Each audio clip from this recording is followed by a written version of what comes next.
It's time for an inside look at the most powerful motorsport on the planet.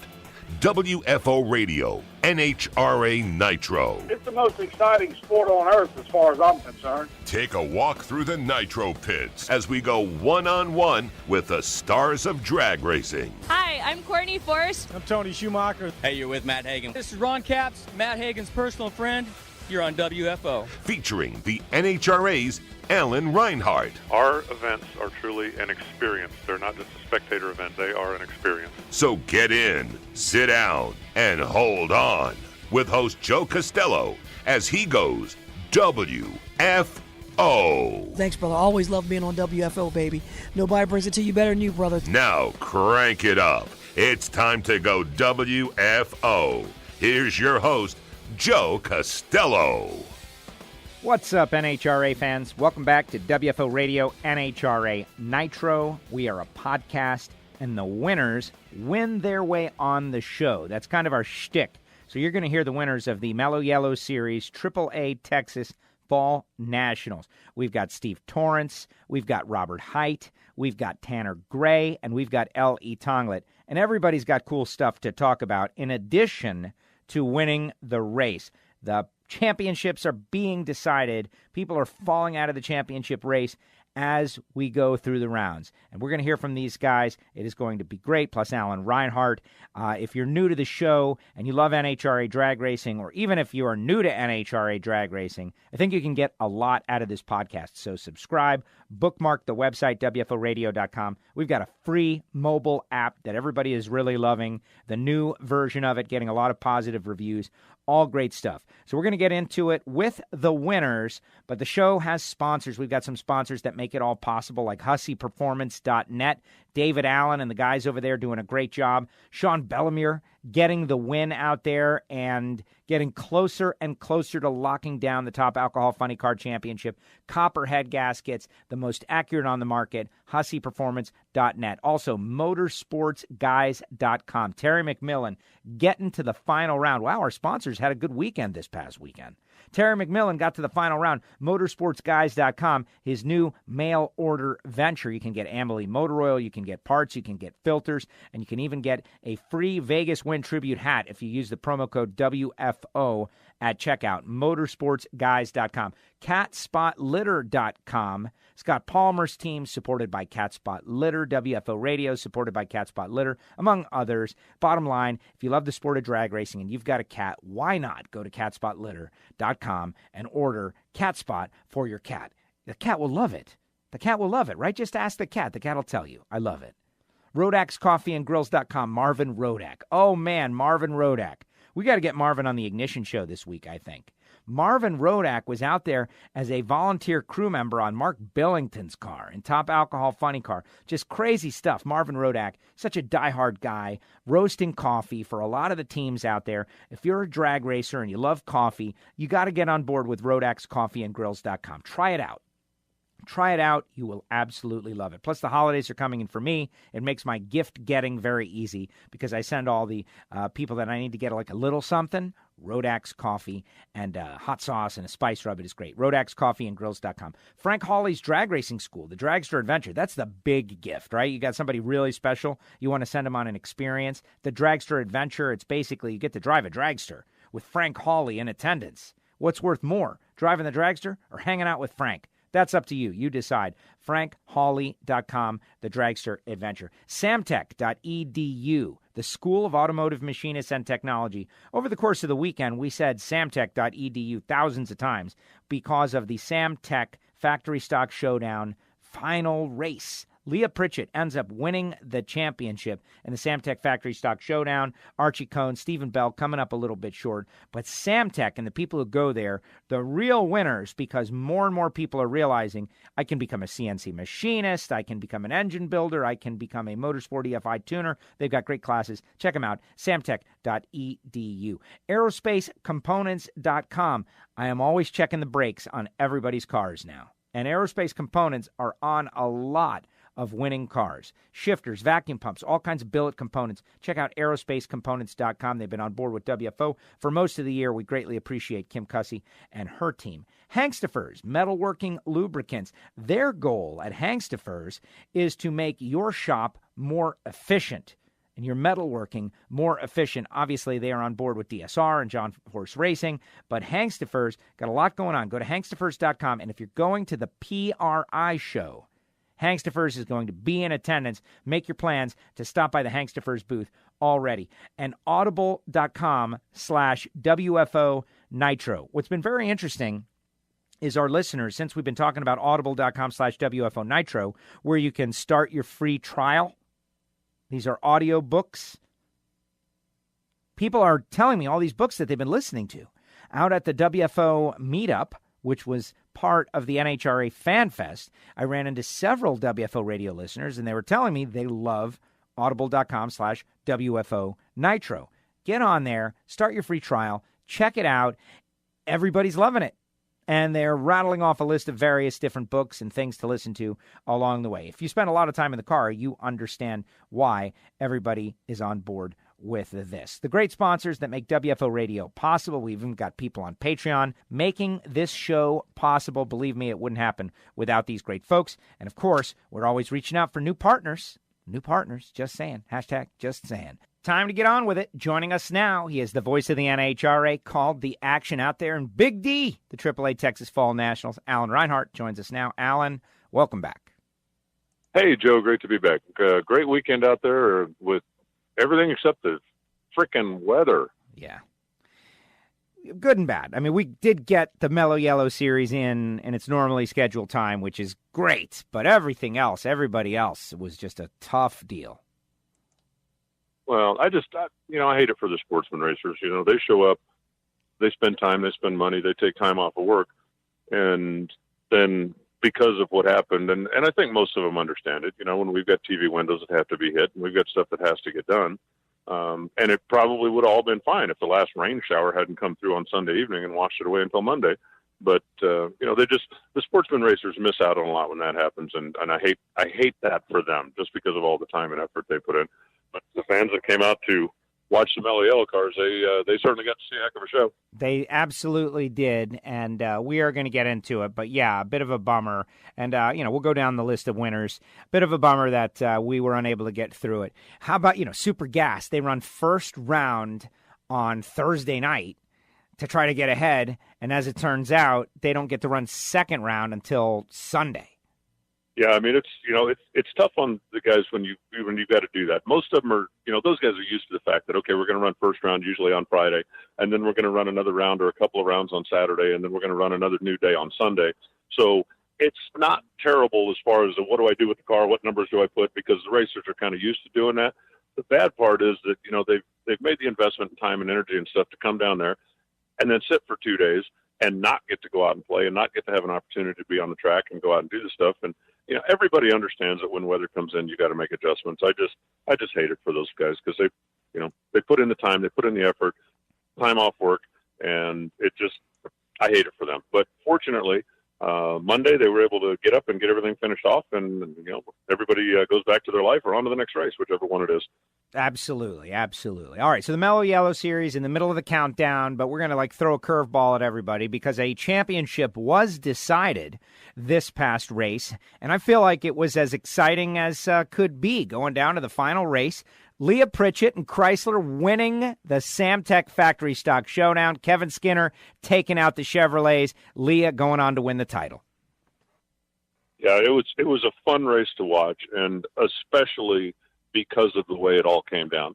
When you come in with three drivers within 1 point, at that point, everybody's got their destiny in their own hands. You win the race, you win the championship, period. No matter what happens along the way, it doesn't make any difference. But then when it came down to Leah taking on Aaron Stanfield, or Stephen Bell, Aaron Stanfield actually in the first round, and then Stephen Bell head-to-head, that's, two of her biggest Chevrolet opponents. And we end up with Kevin Skinner and Archie Cohn in the semis. And when Kevin won that one by a couple of thousandths of a second, Leah was the champ. And then Leah comes back and wins the race. I call that pretty dramatic fashion. And the thing that I like most about it is the final four cars had all three manufacturers represented. it wasn't just a, two-car or two-manufacturer race for the day. Kevin Skinner qualified number one in a Ford. Leon ended up winning the championship in a Chevy, and along the way in a Dodge, and along the way there was two Chevys in the semifinals that were both still alive in the championship. So it's a lot of fun when it works out like it's supposed to, like that, when the competitors are going head-to-head, and everybody's got a lot of skin in the game at that point. Yeah, and they had their shots. They had their opportunities. Absolutely. It wasn't like they didn't get an opportunity. Aaron, first round, gave her a great run, left second, just got outran. And then along the way, Stephen Bell drove towards the side wall, the left side wall, got real squirrely, stayed in it, probably too long trying to win. It was dramatic. It was exciting. But in the end, Kevin Helms, Leah Pritchett, Don Schumacher Racing, and FCA, they put a lot into this, and they won the title. Yep. And, next week there's going to be, or next year, as I understand it, and I've been communicating with him on a fairly regular basis, but I believe next year that Jeff Turk is going to be back full-time on the NHRA side. He's going to have a new car. He, of course, won the NMCA championship this year. So I think Dodge is even going to get stronger, and I think what this has done is kind of annoyed the Ford and Chevrolet execs, and I think they're going to put a little more effort and hopefully a little more corporate cash into the program as well. The Ford guys definitely have a couple of weak things that they need to address, and they're making plenty of power, but the things are a little fragile right now, and they'll have some opportunity to get that addressed and hopefully get that taken care of, put them back in the mix. And the Chevrolet guys aren't going anywhere, so yeah, I look forward to this program for a long time. I think it's going to be a fun one to watch for a number of years. At least I certainly hope so. No, I do too, and it's so much fun. Real cars, meaning you could go buy something that looks just like it, and go out and pretend to be factory stock showdown on the street in your 6-cylinder Camaro, or you could get an SS or something more powerful. Dodge has got the Hellcat Red Eye. They've got the 1320. They've got many cars built for drag racing. We're in a new golden era. This category is part of it. It's a lot of fun. Can't wait for next year already. I'm hoping for more races. I don't know if that's going to happen. They're working on all that stuff. But I think each one was a huge success. So maybe another or two more would be cool. Yeah, I think so, too. I think, though, that, they've got to be careful with the expansion of the program. Right now, there are a number of people that are looking at it, a number of people competing in it. But we got down to the last couple of races of the year, and I think there also needs to be, a little bit more input from the NMCA side, because they run a series with exactly the same rule package and exactly the same car package to make sure that we're not on top of each other. There were a couple of times this year when NMCA and NHRA were both racing on the same weekend, and I think that's a mistake, because a lot of the competitors, especially the ones in the middle of the country, would like to do both, don't want to have to make a decision. But, if it comes down to it, all right, Joe, you've got a car, and, you're 8th in NHRA points and you're 2nd in NMCA points, and you got to choose. Where are you going this weekend? Well, you're going to the NMCA race. But I think the two organizations can work together and help build the program, as opposed to going head-to-head and splitting the competitors between them. And I hope that discussion comes up at some point, although the guys that have those discussions have an office a few floors above mine, if you know what I'm saying. Yes, I do, but I agree. That just only makes sense. You want to make it easier for the racers. You want to give them more opportunities, not fewer opportunities. And so, in the end, though, great success. Samtec Factory Stock Showdown. Leah Pritchett, the champ. We will catch up with her at some point in the near future. All right, jumping into the Mellow Yellow Series. Let's start it off with Top Fuel, where Steve Torrence remains perfect here in the countdown. Clay Milliken was the number one qualifier, Steve number two. Clay gets bounced in the semifinal against Terry McMillan, the U.S. Nationals winner, who is continuing to have a career season. Steve goes through Bill Litton for the third race in a row, first round, Blake Alexander, Tony Schumacher, and takes down Terry in the final round to win his third straight race. He's on a tear right now. I mean, they're obviously on a mission. And they spent some time experimenting in the middle of the year, when they brought the backup car out, because they wanted to make a few runs on it and be sure that they had a comfort level in case they needed it, which is something they didn't do last year. But their entire season was based on, when we get to those last 6 races, we want to make sure that we're ready to go. And I think they're proving to everybody right now that they are certainly ready to go. Yes, and it's interesting. Antron Brown, you had brought this up at the track. Antron Brown had won the first 3 races to start the countdown a couple of years ago. He went on to win the championship, and now Steve has matched the feat. Yeah, and I still, I don't see anybody stepping up, saying, hey, I'm a legitimate contender. Clay Millican's got a great race car out there, tremendous race car. But when you look at how many times he's qualified number one, how many times he's set low ET over the course of the year, and then the fact that they have only won 2 races, they've got a great car. They've got a great team. David Grubnick, Max Savage are doing a tremendous job. They're just missing whatever that little Sunday ingredient is. And, there's a difference between going fast and winning races. And once those guys figure out whatever that last little piece of the puzzle is, you remember last year, Courtney Force, all those number one qualifiers, all those final rounds, finished third in the points, never won a race. And when they brought in Brian Karate, who was kind of a new set of eyes, that was the missing ingredient. And I'm not saying it's a personnel thing. Sometimes you just have to learn it. Alan Johnson, when he started racing Top Fuel, everybody forgets how long he went before he ever won a race, because qualifying number one, having a really fast car, and winning races on Sunday are not the same thing. Once Clay Millican, David Grubnick, and those guys figure out whatever that little missing piece is, they're going to be brutal. Right now, they haven't quite figured that out yet. Some of it's bad luck, some of it's bad timing, but you look at Steve Torrence, and you can't say that he's had 100% good luck and good timing either. He's just always had the car and been able to step up when he has to, and that's the key. The whole thing is a process. We talk about the countdown all the time and how it's designed to create huge moments, and we saw one with Clay and Terry. If Clay is able to beat Terry, Clay gets a shot at Steve. If Clay beats Steve, the whole thing looks very different right now. But Clay did not get around to Terry. Instead, Steve went on to win the race and has a 103-point lead. Gotta say, given the fact that he has won the first 3 races, 103 points almost doesn't feel like enough. Clay is still in the mix if they can go out there and get a break. Obviously, Steve would have to lose first round, and Clay would have to go all the way. All of a sudden, everything is different. Yeah, let me know what you think the odds of that happening are. I mean, the Capco guys are so focused right now on what they're doing, and I just, I don't see it. I'm not saying, I'm certainly not saying they're going to go undefeated through the countdown, but I don't see them stubbing their toe hard enough to leave the door open for anybody else to make a move. And, just one last little note about the final round. I don't know, did you see the blurb about Steve Torrence and Cameron McMillan? Yes. I thought that was pretty cool. I mean, for Steve, who has come into the countdown with a rip their throats out mentality, I'm not talking to the media and I'm not talking to anybody and I'm not doing anything until the day's over. I'm focused on what I'm doing, and my job is to come in here and just crush everybody and make them hate me. But at the end of the day, for him to take a moment to go over and talk to Cameron McMillan, who was just distraught over his dad getting beat, I thought that might have been the coolest moment of Top Fuel all weekend. Oh, absolutely. And we're going to ask Steve about all of those things when he comes up on the show. He's been co-hosting practically, coming on after each of these victories. We're going to talk to him about all of those things. On another round win, like big moment, Antron Brown, a team that has won 3 championships and has really kind of come around after that big win at Pacific Raceways and felt like could mix it up. I don't know if, mathematically people are all still in it, but that second round loss to Tony Schumacher, I think, might have sunk their battleship. 247 points out of the lead in 5th, 3 races to go. Steve just, driving away. It would be really hard for that team to recover. And so maybe, death blow in terms of the championship to Tony Schumacher second round.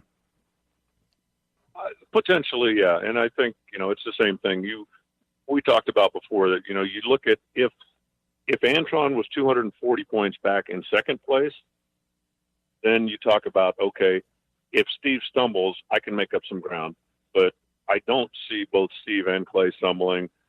I don't see Steve stumbling, to tell you the truth. I honestly believe at this point in time, he can call the Dukes and start working on his speech, because from what those guys have shown me for the first 3 races of countdown to the championship, and they just really look like there's no stopping them.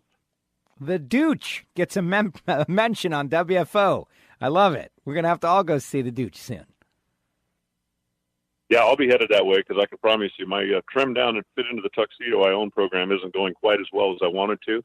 So I'll be headed across the street to get measured up when we get to Pomona, I promise you. And for those that don't know, Carducci's does the tuxedos for, just about everybody that goes to the banquet, and that's part of the experience, going to see the Dooch at some point. All right, moving over to Funny Car, where Robert Hight, what an eventful week. Now, last week we didn't get to speak with Robert because the explosive win out there at Gateway, going to see doctors, unsure, broken collarbone.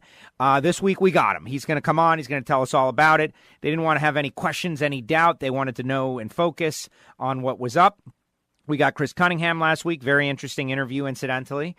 This week we got Robert. Robert on a mission, winning back-to-back races, storms through Jim Campbell, takes down Tim Wilkerson. That was a huge points implication run right there.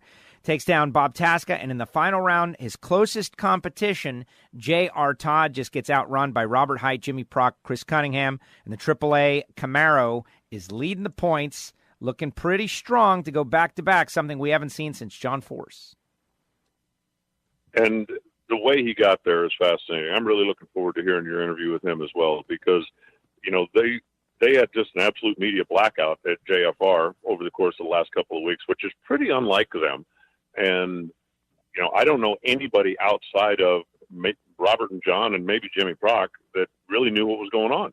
You know, I had texted Robert a couple of times, and I don't claim to be his best buddy, but I've known him for a long time. And just to, you know, hey, man, I'm not looking for news. Just want to make sure you're okay. And the response was, I'm fine, see you in Dallas. So I don't know anybody that knew basically the extent of his injuries until he announced it once he got down to Dallas. But the whole story about, you know, breaking the collarbone and what the doctors told him in St. Louis, and then when he went to California, what the doctors told him in California, and then getting hooked up with a specialist that said, look, you can wait and this thing will heal naturally and it'll be okay, or we can do a procedure and it will be considerably better, considerably quicker. And, you know, any drag racer, you tell them that, and they're going to go, let's go right now. But he still would not have been able to drive the car if he hadn't made his chest protector thing that he was wearing in the car that takes all of the load off of the collarbone. Even if there had been another incident, even when the chutes hit, even when, and the fact that he, you know, formed this thing basically out of cardboard, paper mache, and then had it made out of carbon fiber, and then went back to the doctor and said, what do you think? And then had to get the NHRA to sign off on it, and all that stuff happened before he ever got in the car. It's a pretty fascinating procedure that he went through in order to be able to get back in the car. Yes, and Robert, we're going to get him to go through much of that. I hope I didn't give the whole thing away, but there's a lot to that story. No, there is a lot to the story, and you didn't give the whole thing away. I think you mentioned media blackout, and that's exactly what it was. And to give credit to the people at John Force Racing, you know, once the cat was out of the bag, so to speak, they were very, apologetic, like, here's why, and we didn't want to have to deal with all the, you know how it is, rumors and people putting out false information and speculation and all of that. And it was just better for them to just stay quiet until they had actual information, which they did. And then Robert goes out there and absolutely gets the job done on Sunday. Yep, he was certainly focused, and the rest of the team as well. And, you know, even the fact that they brought a brand new car out, you know, that car, in my understanding, wasn't a backup, wasn't one from earlier in the season, wasn't one that they had run, that they had any kind of a level of comfort with. It was a brand new piece, and the first time it went down the racetrack was in Q1. Yes. You know, they ran it to the 8th mile and shut it off, and then came back, and they looked like their old selves. So, you know, that championship is certainly a whole lot more up in the air than the Top Fuel one is. But Robert and his boys don't look like they're ready to relinquish that point lead, at least not without a fight. And J.R. Todd, got to give him credit. He is the guy who's going to have to be the one to fight till the end, regardless of how it turns out. That final round, the 40-point swing we always talk about. Robert's up 50. He could have been up 10 had J.R. been able to get around. But, they still did a great job to stay as close as they possibly could. Even though they lost to Robert, they beat everybody else, and they are only 50 points out with 3 races to go. And the final race is 1.5 points. So J.R. Todd is still in the mix. Yeah, and he's not the only one, but I just was thinking, when's the last time we were having a funny car championship discussion and not talking about one of the Don Schumacher cars being a major player? Long time. Yeah. Long time. And, Ron Capps losing first round. I really felt like the countdown was going to go differently for them. Matt Hagan losing first round. Tommy Johnson Jr. had the best of the DSR funny cars and lost in a close semifinal race to JR. JR 033 and better ET took him out. Wilkerson has been great, but it's starting to feel like a 2-horse race right now. Yeah, well, obviously we'll know more after Charlotte, but it really is starting to look like it's going to be AAA against DHL. Yeah, all the letters, all the initials. I love it. All right, pro stock where Tanner Gray, another situation where one race. Alan, we were talking about how close pro stock was going to be, and pro stock was going to be really close. And it's not like Tanner. He qualified 7th. Hasn't been like killing him in qualifying, but on race day, I think you said it. The kids' reaction times are so strong that the competition just doesn't have the room to get in on him, and they haven't yet. Yeah, and qualifying 7th, doesn't mean that you're 400ths behind the field anymore. Qualifying 7th means that you're 100th and a half behind the field. But that car's been good on race day. I think obviously the guy that's got to be the sickest in the pro stock field right now is Jason Line, because the car that he had this weekend in Dallas, comparatively speaking, against the field, looked to me like the best car he's had all year. And he still didn't get a single Sunday win night for it. So, there's a couple of cars that I think can run with Tanner, but some of those guys need to, whatever it is, snap out of the funk, get hot, get focused, get whatever they need to do. But right now, Tanner's got it all going his way. He's certainly good when he needs to be. He's got a little good fortune when he's needed it, but that's a scary combination. And, he's 19 years old. He's not feeling any pressure. He's not thinking about anything. He already announced that this is going to be his last full-time year in pro stock, at least for the foreseeable future. So, he's got nothing to lose. No pressure, no distractions, just get in the car, drop the clutch, come back and do it again in an hour. Simple as that, exactly. And the door is, it's open. He's not shutting everybody out. They're like Derek Kramer needed a 009 or a 008 light, and he could have got around. It happens. He's 037. Greg Anderson needed an 017, and he had an 028.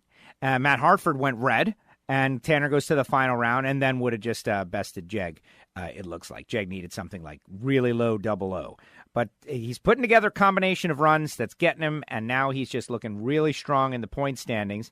And this 89 points up over Vincent, 90 over Jeg, and I feel like that's the race right there. Vincent, Jeg, Tanner with the obvious lead. Yeah, I think so too, unless, somebody gets like just smoking hot here for the last 3 races. And, with as close as the pro stock field is, I'm not going to completely rule that out yet. But I'd say that it's probably 65 or 70% chance that one of those 3 you're talking about is going to end up being the champ. And if you just put it down in those 3, I think that Tanner's probably 60% and the other 2 are battling over the 40. Right now, he hasn't shown any signs of weakness. And somebody else is going to have to pick up the ball, because I don't expect Tanner to drop it, if that makes sense. It does make sense. In Pro Stock Motorcycle, Ellie Tonglet versus Jerry Savoy.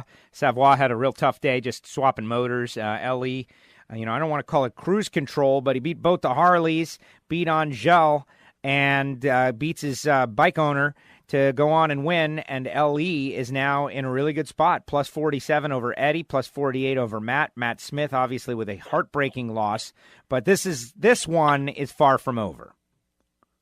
Yeah, that one is definitely far from over. When you look at Eddie Krawick with his first round red light last week, we kind of left the door open for the points to shuffle around a little bit, and then we come in this week, and this week it was Junior. Hector Arana Jr. and Matt Smith that both stumbled in the first round. They had very winnable matchups, and basically they just both let one get away there, and that opened the door. And now Eddie, of course, is thinking, okay, I've got a chance to make up some of the ground that I'd lost last week, but he ends up in a head-to-head matchup with Ellie that he came out on the wrong side of, and Ellie Tonglet is pretty strong and pretty confident, and he has been very confident all through the countdown to the championship. And I don't want to say cocky, but he's talked about the fact that we have the bike to beat. We think that last year we let one get away, and we're here this year to prove it. And like Cinderella said at 11:59, so far so good. Exactly. Other winners: Top Alcohol dragster Joey Severance. That fight continues. Top Alcohol funny car Sean Bellemere. I don't know. I think it's all but over right there. Annie Whiteley, of course, went into the net, went through the gravel, went into the net. We are so happy she was able to walk away from that.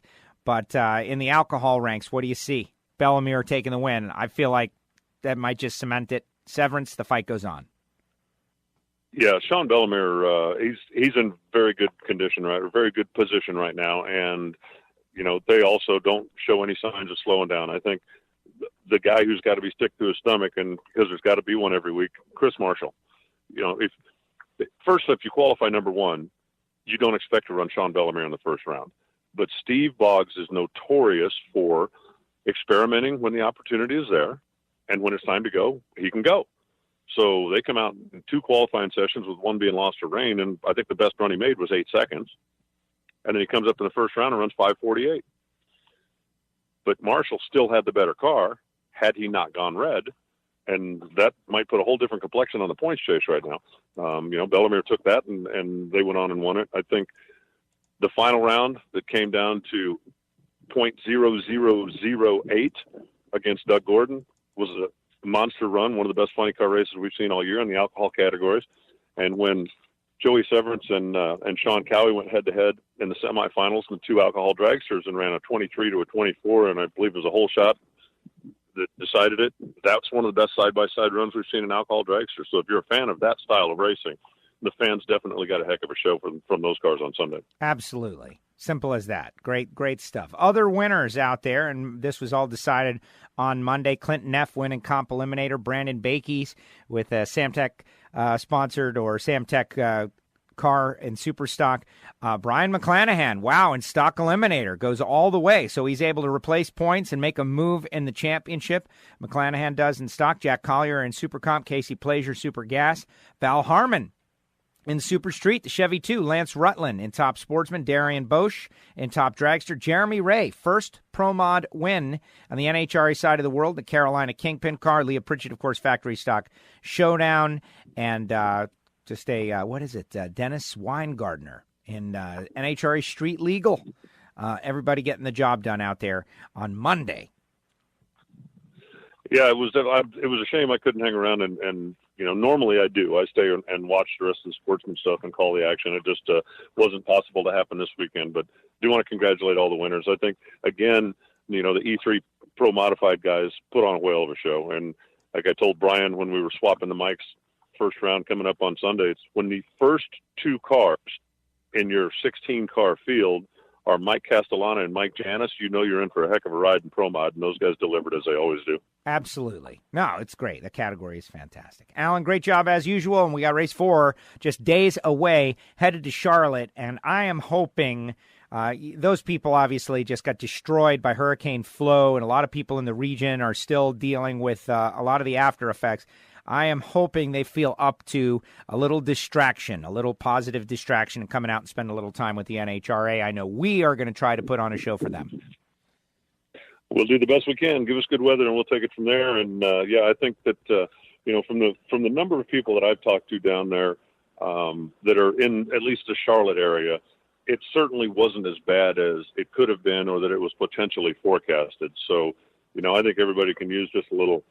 Just, put everything aside and come out for a couple of days and watch really fast cars go. They had a really nice crowd at Charlotte Motor Speedway for the Roval NASCAR race a couple of weeks ago, and I think those folks now are ready for some NHRA. I agree. Alan, great job, as usual. Thank you so much. All right, Joe. Always a pleasure. Travel safe. I'll see you in a couple of days. There he goes, the voice of the NHRA. Alan Reinhart joins us each week right here on WFO Radio. Yeah, bummer about the rain and the weather and the challenges and the delays, but what can you do? There's nothing you can do. You just got to tough it out and take it. And that's what we did. And fortunately, the Mellow Yellow Series, we got it in.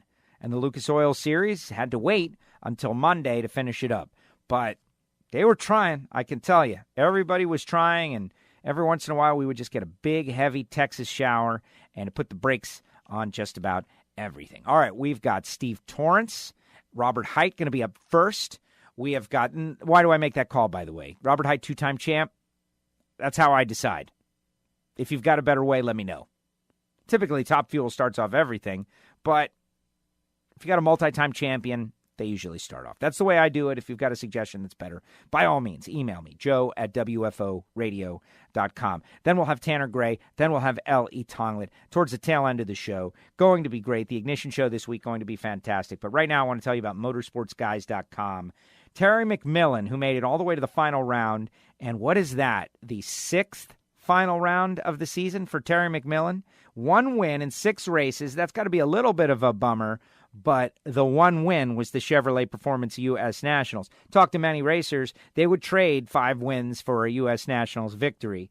Bottom line, Terry's got a new venture, and you WFO radio listeners should check it out. It's called motorsportsguys.com, and they sell parts, pieces, filters, oil, just about anything you could think of.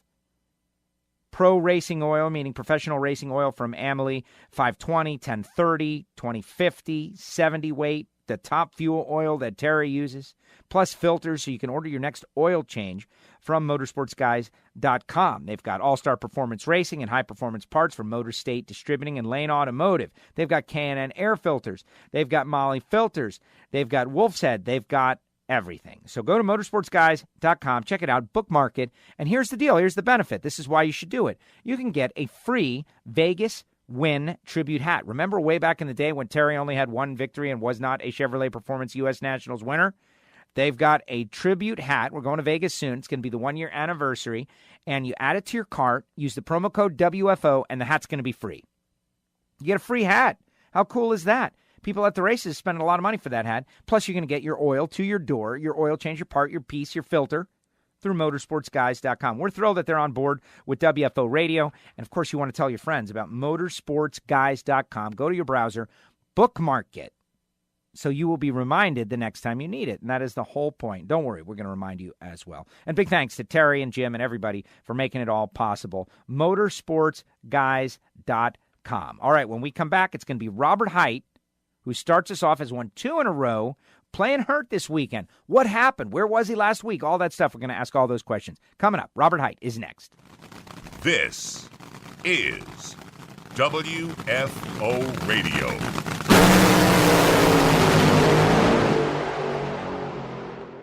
Hey everybody, this is Joe Castello. When I'm at the racetrack, I am always checking out the cars to see what's hot, what's cool, what is the nicest and best and most effective part piece out there. And what I am finding is that the folks at Aerospace Components have got it going on.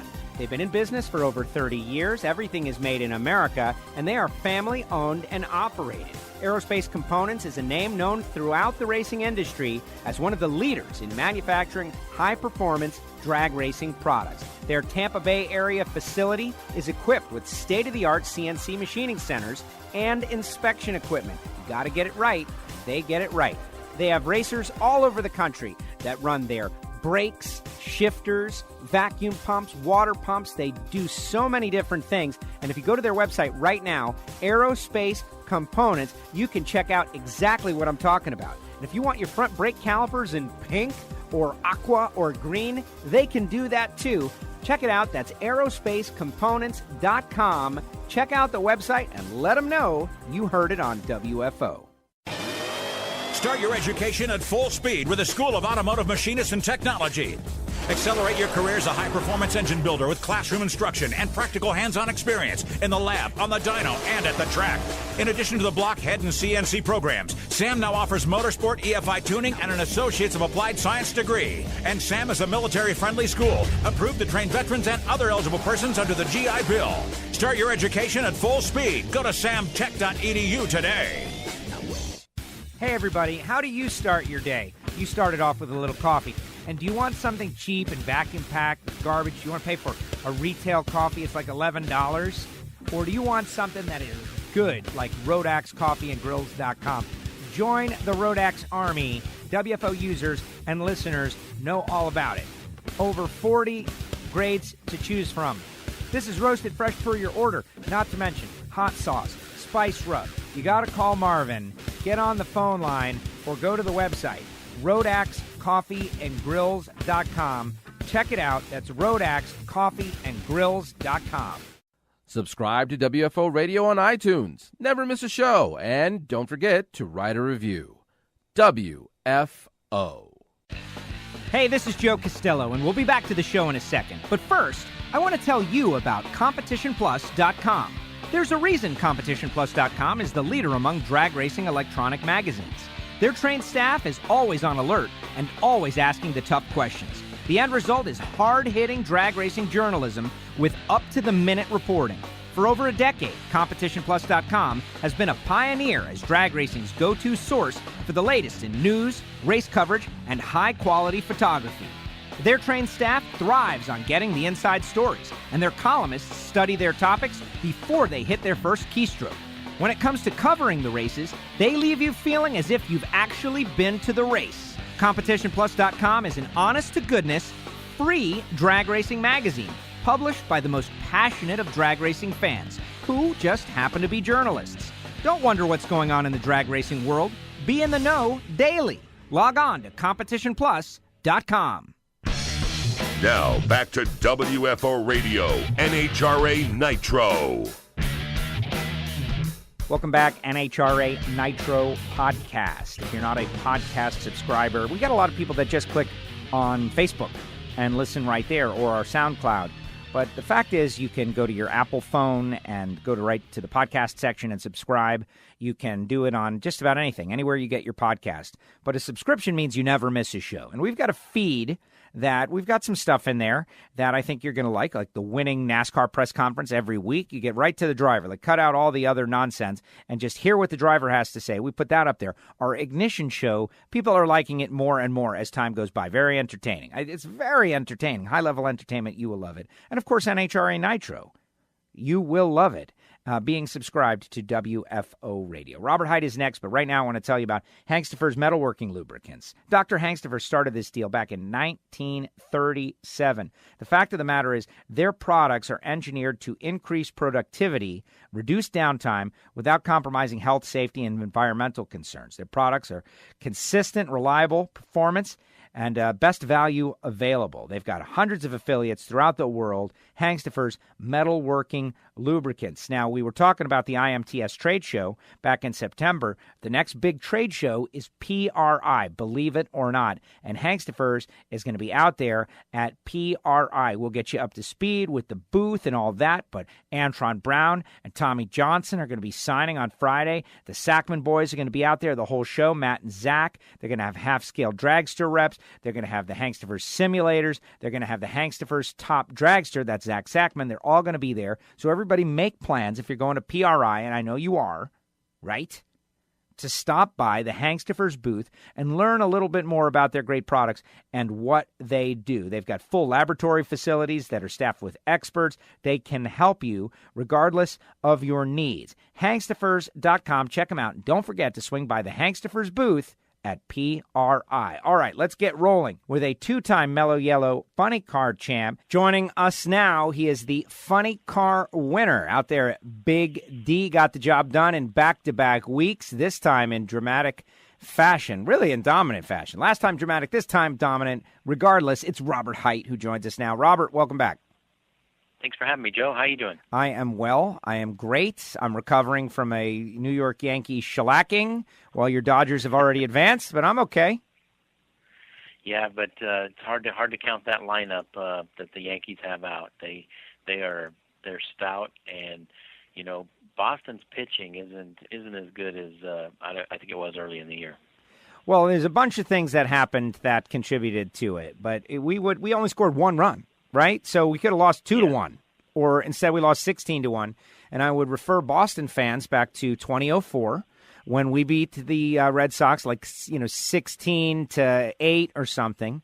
And then the next game they came back and swept us and went on to win the World Series. So it's anything can happen. But yes, we're a little nervous in Yankee land. Today's a big day. They'll be they'll get the win, and it'll go down to Game 5. I hope so. I hope Robert Hight is right. I certainly hope so. And they're hearing you say that while the game is on. All right, let's talk about your game. All right, first of all, let's go back. We did not hear from you last week. We did get to hear from Chris Cunningham. And at the track, everybody behind the scenes explained to me why you were dealing with a situation like, oh my goodness, am I going to be able to race? I want to focus. I got to go see the doctors. That incident at the top end of the racetrack at Gateway wasn't just a spectacular incident. You had to brush with the wall, and you had to go see the doc. Definitely. We weren't trying to ignore you or brush you off. Time was kind of the essence to get this thing fixed so that I, had an opportunity to get back in the car. And, a lot of times when you make an announcement of what really took place and everything, that creates a lot of speculation. You know, I know that's all sometimes can be good, but it also can create problems. So, you know, who knows how the rumors and everything could have got turned into who's driving and all this and that. There's sponsor things. So we decided to get well and see what the doctor said on Thursday and move forward from there. And the result, it's great to have this conversation now and think and speculate. Like, you know, for the fans, for the listeners, put yourself in the mind of, like, you know, how distracting would it have been to the whole operation to have to deal with that story when instead you got in the car, you went down the track. I have no idea what your personal comfort level was, but you looked great. You interacted with us. You did Facebook Live. I saw the single chute come out the first couple qualifying sessions and then double parachutes for the rest of the event. You went on to win the event and had great lights the whole way. So any speculation would have been for nothing. Exactly.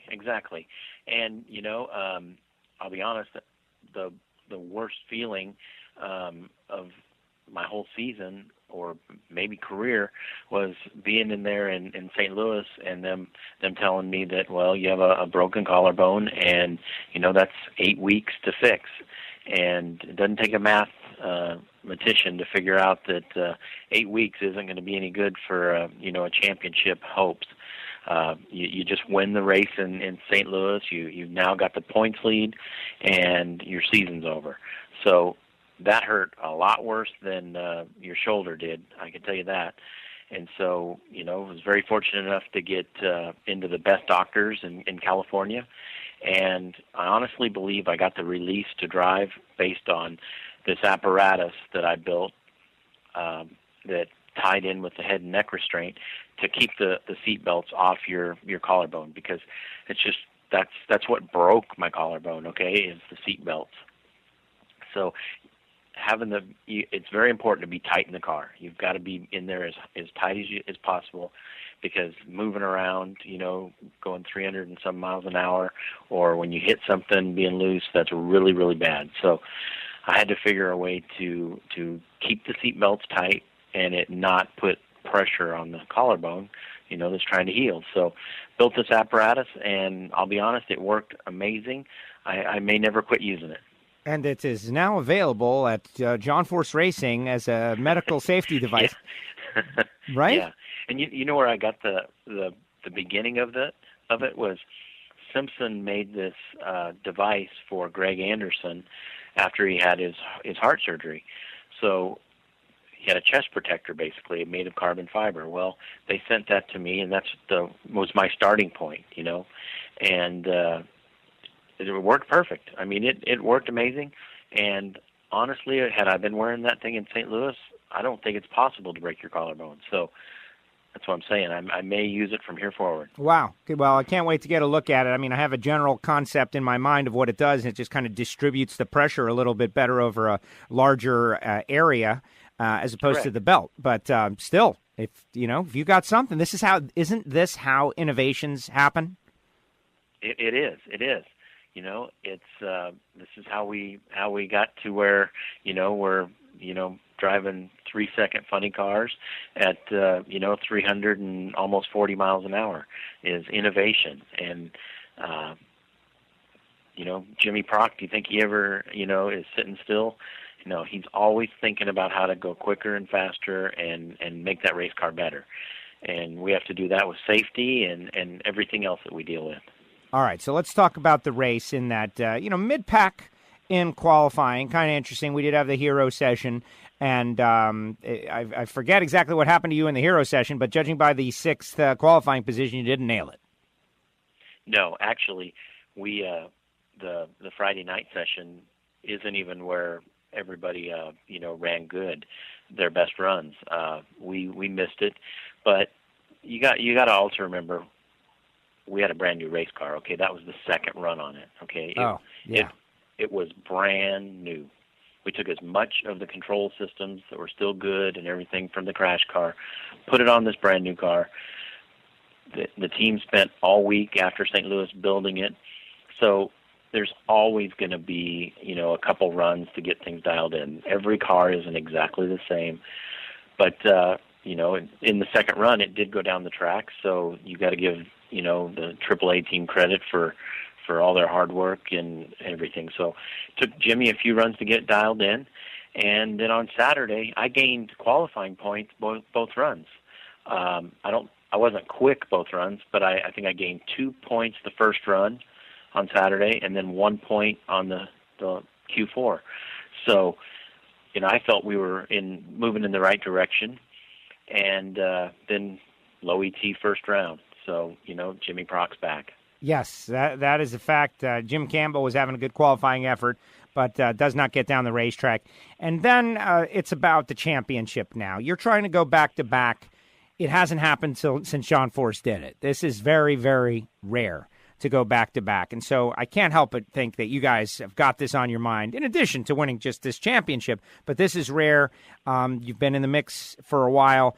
And Tim Wilkerson is direct competition. He has been running the best he has in 2 years. He has skyrocketed in the points. And now you got to face him second round. If he knocks you out and goes on, anything is possible for those guys. So that was a big run.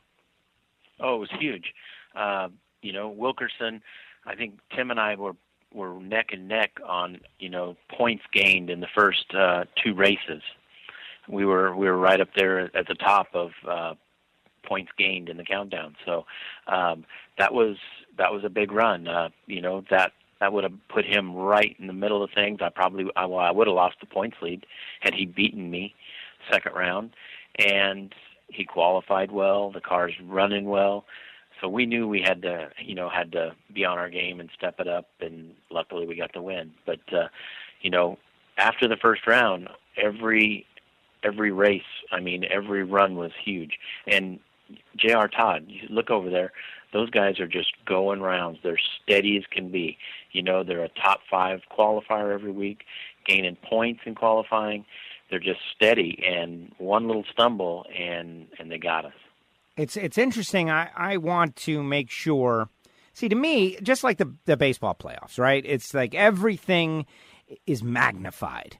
Every pitch, every ball, every error, every bad managing decision, just saying, is magnified. And so, John takes down Ron Capps first round. Ron Capps now has a much more challenging road to the championship. It's going to be very difficult. Maybe not impossible, but very difficult, and definitely needs a little help. Tasca taking down John. Now John is all of a sudden on the sidelines. Every run like that, yours and Wilkerson, and then ultimately in the final round, which we'll get to, it's a 40-point swing. Not only do you not get the 20 points and stop earning points if you lose, but your competition gets the 20 points and can go on. Every run is magnified. Tell me about the semis against Bob Tasca. Well, you're exactly right about being magnified, and I just want to come off that a little bit. Okay, at the beginning of the countdown, I said, if I can win three races in the countdown, that's half the races, and no first round losses, I'll be the champ. Well, I honestly, looking back at that isn't going to be good enough. Okay, I've already got a semifinal and 2 wins, and I only have a 50-point lead. Okay, theoretically, I could go win the next 2 races. J.R. Todd could be in the final with me. Okay, and then I stumble at Pomona. J.R. Todd wins. He's the champ. That's how close all this is. It is crazy. It's a lot of pressure, but it's fun. Every single run from here forward means something. So you are not the kind of guy that doesn't look at the points. Because some people say that. I don't look at the points. I'm just Steve Torrence. I'm not looking about that. I'm trying to win the race. Sounds like you've run the numbers. Well, yeah, you do. You just look at scenarios, and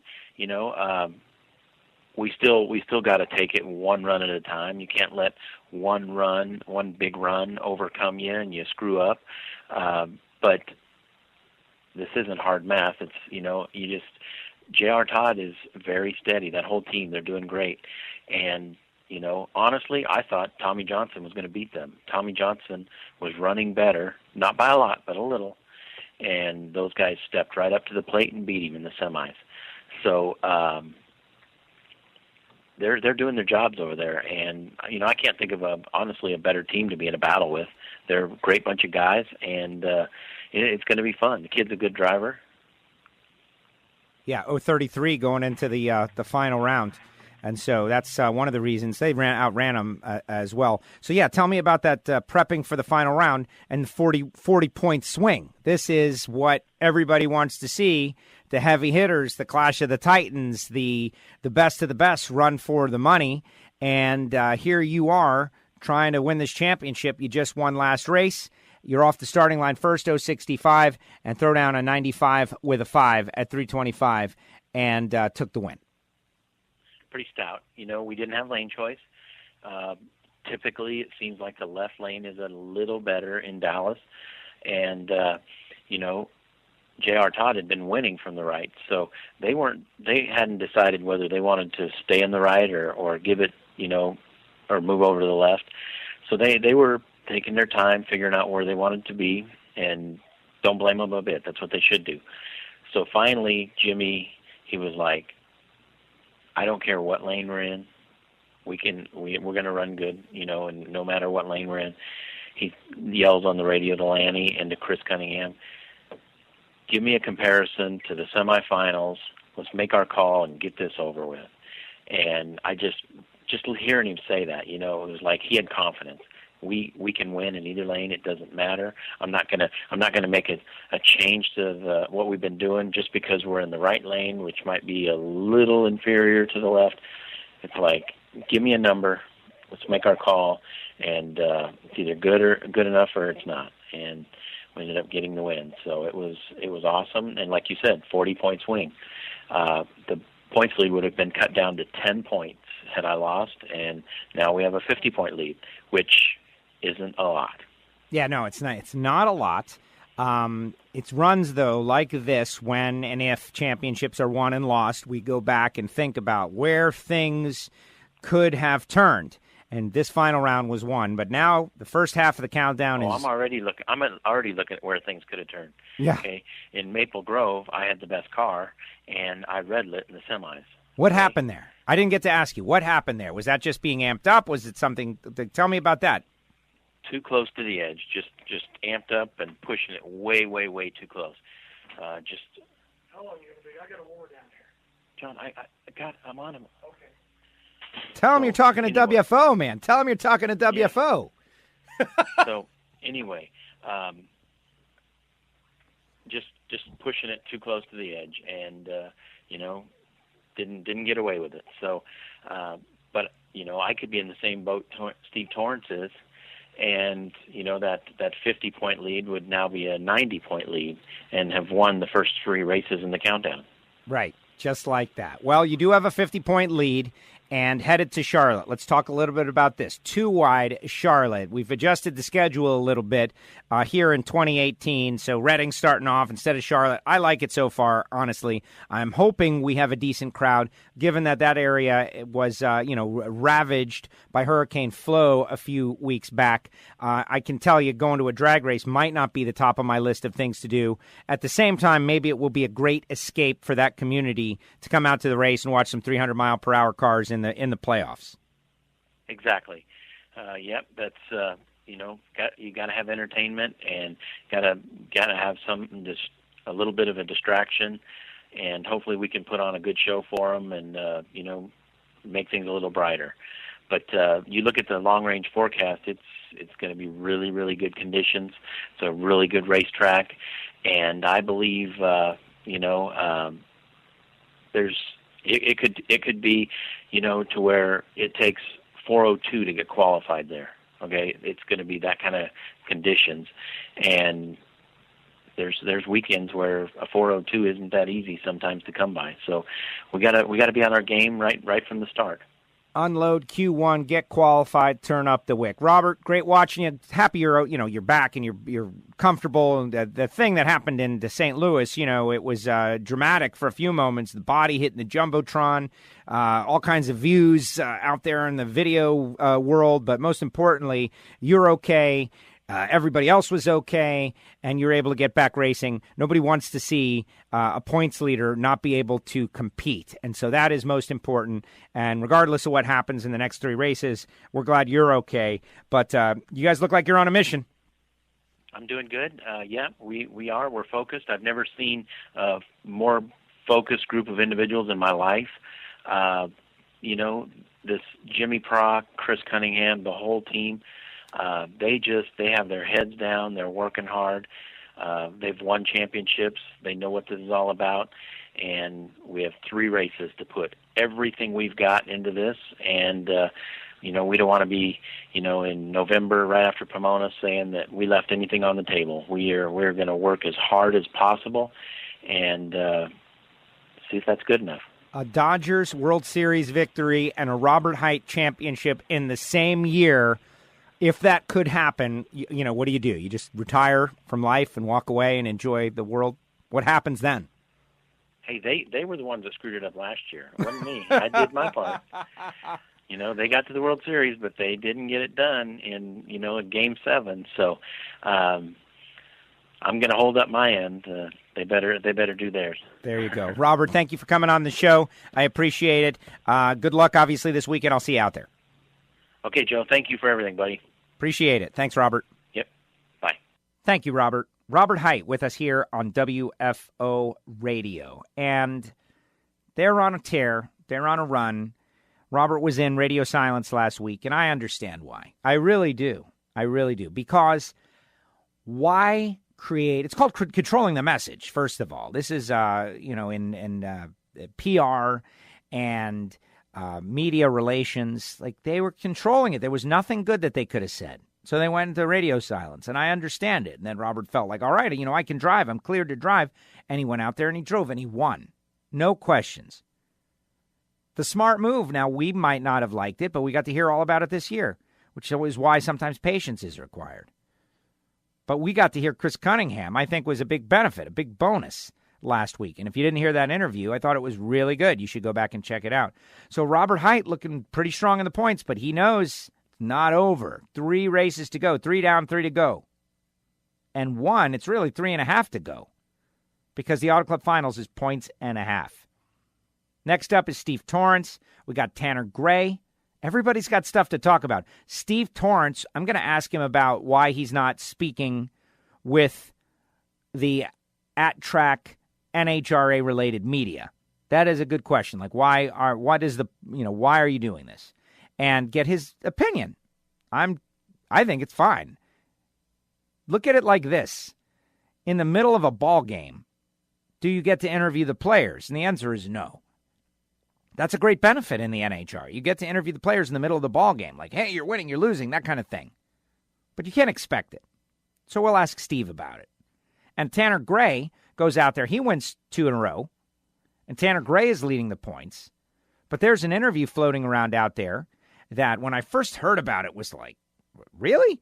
But then I read it, and I don't feel like it's nearly what people are making it out to be. I think Tanner Gray is just repping Pro Stock. I think he's saying, hey, Pro Stock is underappreciated. And it is. Pro Stock is underappreciated. I understand why. I get it. But it's still underappreciated. We're going to ask Tanner about that.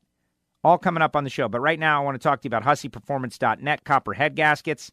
I met David Allen. There's 2 David Allens, Papa Allen. I met him out there in the winner's circle as Sean Bellemere was getting his hat fitted.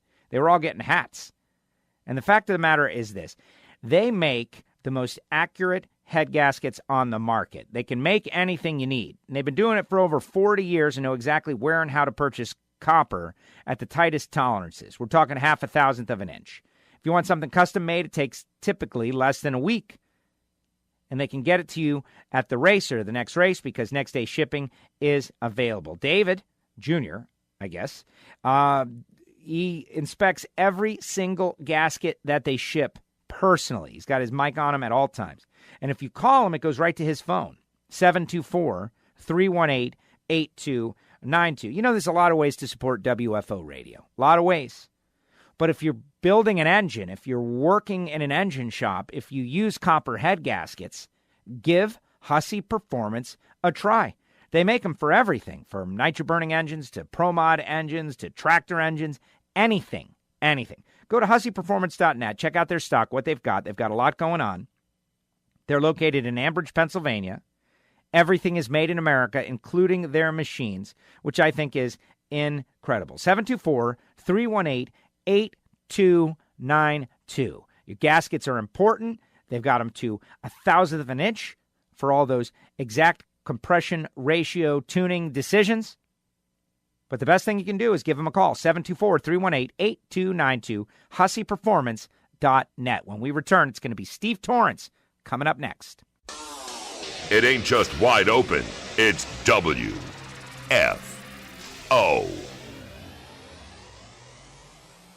Frank Hawley's Drag Racing School. Whether you're a bracket racer who wants to get better or a thrill seeker looking to cross it off your bucket list, Frank Hawley's Drag Racing School can put you on the right track. Don't believe me? Tell him, Frank. No matter how little or how much experience you have, we've got a program for you. So if driving a dragster is on your bucket list, there's no better time than now. And if you'd like to be a pro, well, here's funny car champ, Jack Beckman. Hey, this is Jack Beckman. Long before I was Fast Jack, I was a bracket racer who went to the Frank Hawley School. The time I spent there was some of the most exciting, intense, and fulfilling moments ever in a race car. I feel the curriculum Frank developed greatly helped me win not only the Super Comp, but also the NHRA Nitro Funny Car Championship. Frank put me on the right track. What are you waiting for? Call them at 866-480-7223. That's 866-480-7223. Or visit frankhawley.com. Get fired up on the WFO line. WFO, Joe. 954-889-6796. It's been an absolute joy to be a drag racing fan. Go wide open, and your call may be used on the show. Or preface by saying I'm not a Kurt Busch fan or apologist. I don't know where Greg Anderson's ego has gone, but I know one person that's going to be a big-time villain in pro stock. That's 954-889-6796. That phone line is always WFO. Right now, I want to tell you about new sponsor, Audible.com/WFO Nitro. Audible.com/WFO Nitro. And you might be thinking, well, what is Audible.com? And the fact is, listen, you guys are listeners. You listen like me. People who like to listen to something while they're driving, while they're on a plane. Maybe it's not music. Sometimes you want your brain to be activated in a different way. And that's where audible.com/WFO Nitro comes in. It's anytime, anywhere listening. You can listen to your books wherever you are with their free app at home, in the car, at the gym. You can even switch devices and you'll never lose your place. They've got the biggest selection ever. No one's got more listens than Audible. You don't like one? No questions asked. Return it means exchange is easy. Go to audible.com/WFO Nitro. That is our own link specifically for you WFO radio listeners. Go on there, get your free trial, and try it out, especially everybody that's in the NHRA that's traveling all over the place. Let's get an education together. Let's learn about stuff. And check out audible.com/WFO Nitro. And thank you very much to the folks at Audible for jumping on with our podcast. WFO Radio is brought to you in part by Extreme Velocity 3 Drag Racing. Download for your mobile device. Win your way on the show. WFO.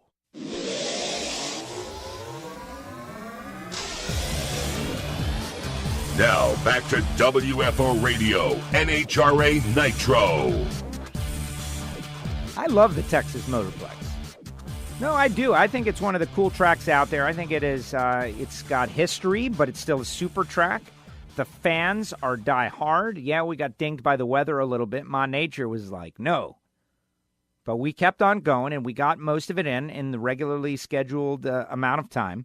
Some racers had to hang out a little bit late, but we had a good time. One of the things that was going on out there is the folks at Cat Spot Litter were handing out all kinds of samples. I have yet to go to get my sample, but our own Bobby Graham, one of our listeners, was out there getting his sample. He was getting Magic Dry, actually.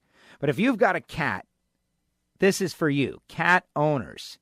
And guys, like I know the numbers. Most of our listeners are guys. Not all. We got a lot of lady listeners out there. We have a lot of lady listeners out there, but most of our listeners are guys. So the cat litter decision is probably not your thing. It's not your domain. Well, let me tell you, pass this one over to whoever handles that stuff in the house, because I think it can make things a lot easier for them. First of all, it's 100% organic. It's biodegradable for easy disposal. It works better. The cat's going to like it better. It smells better. It's better. But also, whoever does buy the cat litter is not going to ever have to carry a big bag around. Let the mailman do that. CatSpotLitter.com. It is e-commerce. You can subscribe. I've got 15 cats. Wow, 15 cats. I've got a whole bunch of cats. This is how many cats I need, and they tell you the typical usage of litter. And then it just shows up at your house. And that way you don't have to lug a big bag around. You don't have to do all that stuff. It's convenient. It's automatic. But that's not even the best part. The best part is it supports the sport of drag racing. There are drag race cars out there in the Mellow Yellow series that are on track specifically because of CatSpotLitter.com. Not to mention they support WFO Radio. So if you've got a cat, get Cat Spot Litter. And if you don't have a cat, get Magic Dry. Magic Dry for in the shop, for around the house, for in the workplace. Has nothing to do with cats, but it works just as well. CatSpotLitter.com, where you find out more information about all of it. CatSpotLitter.com. Now, time to get into it with our top fuel winner again. He is co-host of the show the past couple of weeks. Steve Torrence is back. Steve, welcome back. Hey, Joe. Thanks for having me back. It's always good to talk to you on these days here. Well, now I think you have to come on because you don't want to mess anything up, right? You win, you come on. You win, you come on. Yeah, exactly. You know, we've got a good rhythm going here, so we need to kind of try to stay in it as many times as possible. I would be happy with 3 more. I would too, honestly, because then I would have seen something historic and borderline impossible. And so you guys are doing it. Antron had won the first 3 races of the countdown a couple of years back, went on to win the title. You have now won the first 3 races of the countdown. And winning 3 in a row ever is really challenging. Winning 3 in a row in the countdown when everybody is supposed to be at their best, unbelievable. Man, I'll tell you what, I've never won 3 races in a row. Seems like that third one's always the most difficult. And, you know, probably as much as anything, as a driver, you just think about it and you kind of pressure yourself up and say, man, we've already won 2, let's go for 3. And,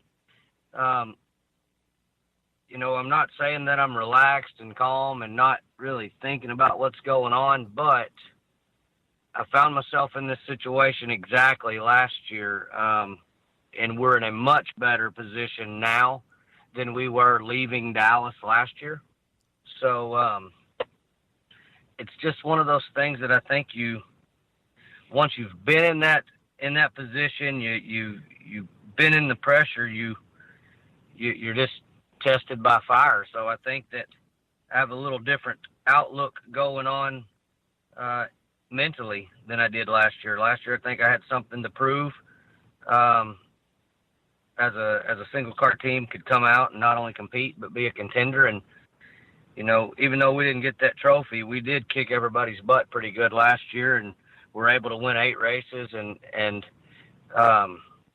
you know, maybe I didn't have to prove it to everybody else, but we proved it to ourselves.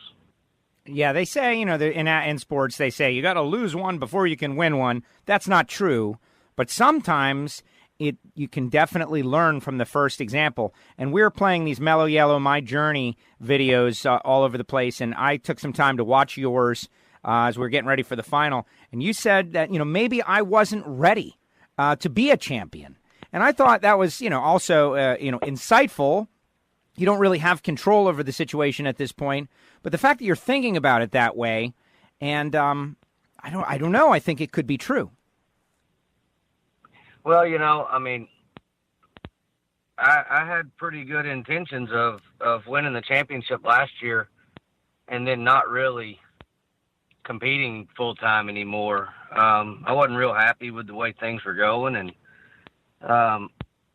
I don't ever want to quit racing, but, you know, 24 races in a year is a pretty grueling schedule, and so I'd kind of made my mind up. We won the championship. We'd race part-time and come back out. And I never did really say anything to anybody about it, but, you know, that was kind of what I thought internally. And I'm in a different place this year. You know, I enjoy racing a whole lot, and I enjoy doing what we do. And I might have been trying to win a championship to prove a point instead of just, you know, go do it and have fun. Well, let's talk a little bit about you round by round. Then I'm going to, you know, delve a little deeper into some things going on out there. You know, what a great battle this is becoming, and that Clay is running great. You've won 3 races, and you got a points lead, but it's really only 103 points, which means you cannot let up in this circumstance. You certainly didn't let up over the course of the weekend. First round, Bill Litton. You left first. You took the win. He exploded. But you started off your race day with a solid 376.4. You know, it's crazy. Every race, it feels like, and I don't know the stats, but I know that we raced him in St. Louis. I'm almost positive that we raced him in Reading. It seems like everywhere that Bill Litton shows up, we're going to race him first round. So it makes you a little nervous when you race guys like that over and over and over. Eventually, the odds have got to fall the other way. And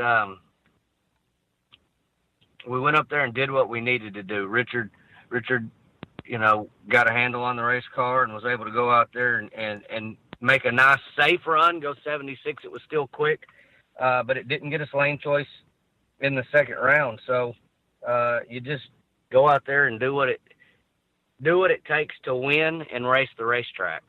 Just to confirm, you did run Bill Litton first round at the Dodge Nationals and this week. And I will check. Yeah. I mean, that is crazy. You're running the same guy first round every race. And you're right. Every now and again, the odds are going to go the other way. It's just math. Yes, sir. Second round, tough race. Blake Alexander. Kind of doing what you said you might have wanted to do. Part-timing, but when he shows, goes to the semis at the very least.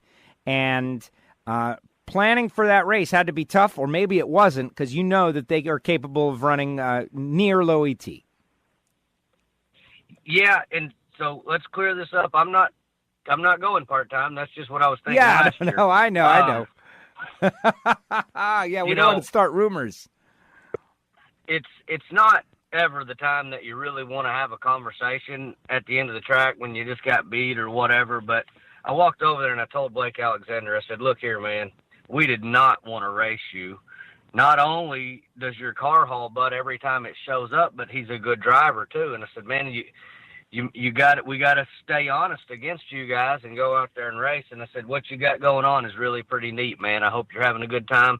And I look forward to seeing him out there racing full time. I mean, I hadn't talked to him a whole lot, but he's always seemed to be a real nice guy, and he's a good driver. And I think he's, you know, I'm not the youngest guy at the place anymore. I'm younger than most, but, you know, he's a good bit younger than me. So I'm proud to see him coming in and doing well. And that was a tough race. I mean, we were right there together on the tree and, you know, needed to go rounds. I mean, it's just part of it. And, heck, he just kicked my dad's butt first round. Yeah, exactly. And I hope we're doing a good job. I mean, I aspire to do a good job every time we go out.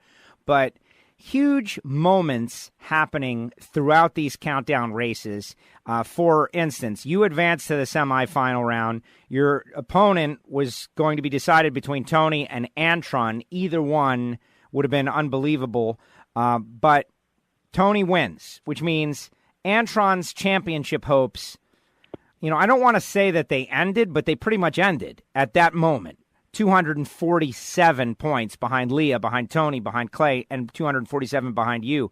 And so that was, for all intents and purposes, a championship elimination round for him. He needed to win. He came up short, was very disappointed. Tony advances to run you, and now you're going up against one of the greats, if not the greatest of all time, and you're storming forward. Tony said it before the run. He goes, if they go on to win the championship, they have totally deserved it. That was before he raced you. That told me something. You know, I hadn't been able to see the coverage yet, but I haven't even really looked at the points. I know we were 4 or 5 rounds ahead of Clay, and that's what the guys had told me at the end of the day on Sunday. But, man, to be honest, you can look at all that stuff. It's kind of like hunting.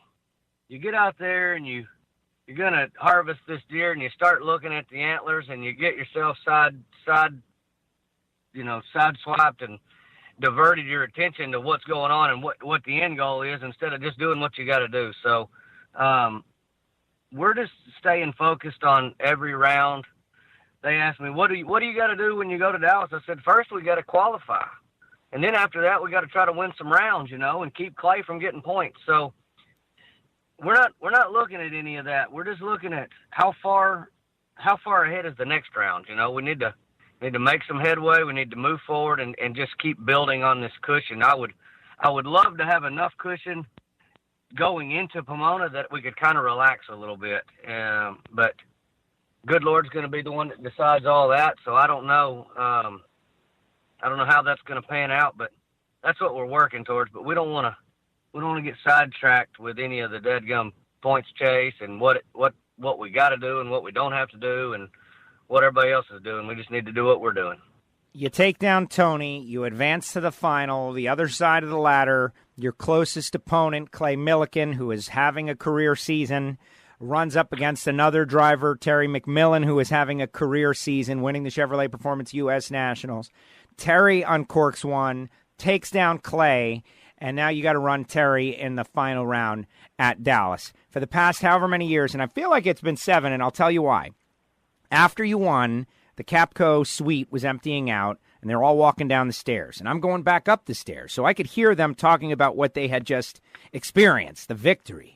And they were saying, one guy in particular, I have no idea who it is, but everyone's in Capco gear, and these are your people. These are your people. And a guy goes, man, I've been waiting 7 years for this. We finally got it. He was really fired up, and you guys had flirted with it. So tell me about preparing in the final round. All your close points competition is out. Last year you had the horrific incident. It's got to be a little bit personal. You got all these people up there you want to deliver. I was really confident. Tony's a great driver, but I feel like I'm less nervous or less worried about racing Tony than I was Antron. And I told my guys coming up the turn road, I was rooting for Tony. I would prefer to race him, and not, that's nothing against Tony. He's a multi-time champion, but I just feel like I'm a little more confident going up against him than I am Antron. And I feel like I've got the monkey off my back with AB, and as far as going up there and just beating myself, we've got to where we have some pretty deadgum tight races. But going into that round, into the semis, and then into the finals, I was really confident. Richard went 77 in the semis, and I knew that we had a good car. I knew Terry had went 81 or something the round before. They, sometimes you just think that go up there and race yourself, race your own race, and don't beat yourself. And I think that's what both of us did in the final. I mean, they went out there and pretty much duplicated their semi run, and we did the same. And man, I went up there and was just late. I knew I was dead late when I hit the gas, but and Terry left on me, but we were able to hold on with that. Richard Hogan, Bobby Lagana Power was able to drive us back around. I think we were around them at half track, and then it just held on. And I think that's something that you just develop as time goes and experience. You just become a little more of a seasoned driver, and it's crazy that I'm beginning to think of myself like that. But when you go into a final round enough, you just go up there and race it no differently than first round. And I mean, it's easier said than done, but I've just been very fortunate, and especially over the last couple of years, as many of them as we've been able to be in, I'm just going up there and racing with purpose now. No, it's great to watch. You're at the top of your game right now, and after watching you last year, and I felt like you were at the top of your game last year, but you were a different guy. The Dallas incident, just different stuff. Time gone by, experience. Did you think about the incident? Tell you Go ahead. Well, that was a bittersweet deal because I really was so excited and happy and just pumped up that we won. I was proud for every one of those guys. And I mean, that's like you said, like whoever said, 7 years in the making. I mean, that's how long we started our team in 2011 in the middle of the year, and we raced the Dallas race there at the end. We raced, I want to say we raced Dallas and Vegas with our own team in 11. So that's quite a few tries at it, and we've come really close. But I got out, I talked to the camera, I talked to Terry. I was walking back up, and I was going to get in my tow vehicle, and I looked over, and there was Terry's tow vehicle. So I was just going to open the door. I know that Corey sits in the back, his wife, and little Ashley Windland's wife sits back there. And I opened the door up, and there was little Cameron, his son, and he just had these big old tears in his eyes. And, you know, it hit me hard because we know that family pretty well, and he's such a sweet little guy. And he wanted his daddy to win, and when he didn't win, it hurt his feelings. And I leaned in there and talked to him for a little bit, and I tried to make him feel better, man. I come off brash and hard and all that on camera and all the time, but I love little kids. And to see that little fella right there crying, it tore me up. And I thought, heck, I'm going to give him the dadgum trophy. Heck, we can just give me the points. He can have the trophy. But when I walked off, he was smiling a little bit, so I was proud of that. But, you know, that's what this is about. This is a family sport, and it's awesome to see Terry and his family out there doing it, and my family out there doing it, and Clay and his wife doing it, you know, and it's independent teams, family feel, and they're rising to the top, and I'm glad to see it. Clearly, single-car team is the way to go now with you and Clay, right, and Terry, all having career years. It's clearly the way to go. Now, you mentioned little Cameron. That was a great moment that we got to see some of the social media on. Also, all right, I wanted to ask, did last year's incident enter your mind at all during eliminations or even qualifying? Did you think, oh, my gosh, last time down I had an incident here, or were you able to just, like, not even think about it? Honestly, so much water's been under the bridge since then that it wasn't an issue. Earlier in the year, I raced a divisional race there in Super Comp with my dad. First time I went up there in that thing and made a qualifying run, I thought about it, and I thought, man, the last time I went down this racetrack, I run into the wall and then blew up. So I was able to get that out of my head. There was more questions about it than I would have cared to have while we were there, you know, just in comments. But that was a big deal, and a lot of people seen it, and, you know, they said, everybody, all the fans come up, man, keep her out of the wall this year. And so other than that, not really, especially on race day. It was, you know, looking at the goal, looking at the prize, and just racing. And that's, up until last year, everybody, you know, one of the things that they always ask you is, well, have you ever wrecked? And I always said no, and now I have, and it's one of those things that if you drive a Top Fuel car long enough, it's not if, it's when, because something is going to happen. And so you just expect it and know it, and take comfort in knowing that you've got the best safety equipment and the best guys out there to pick you up if something does happen. So I just trusted in the good Lord and went racing.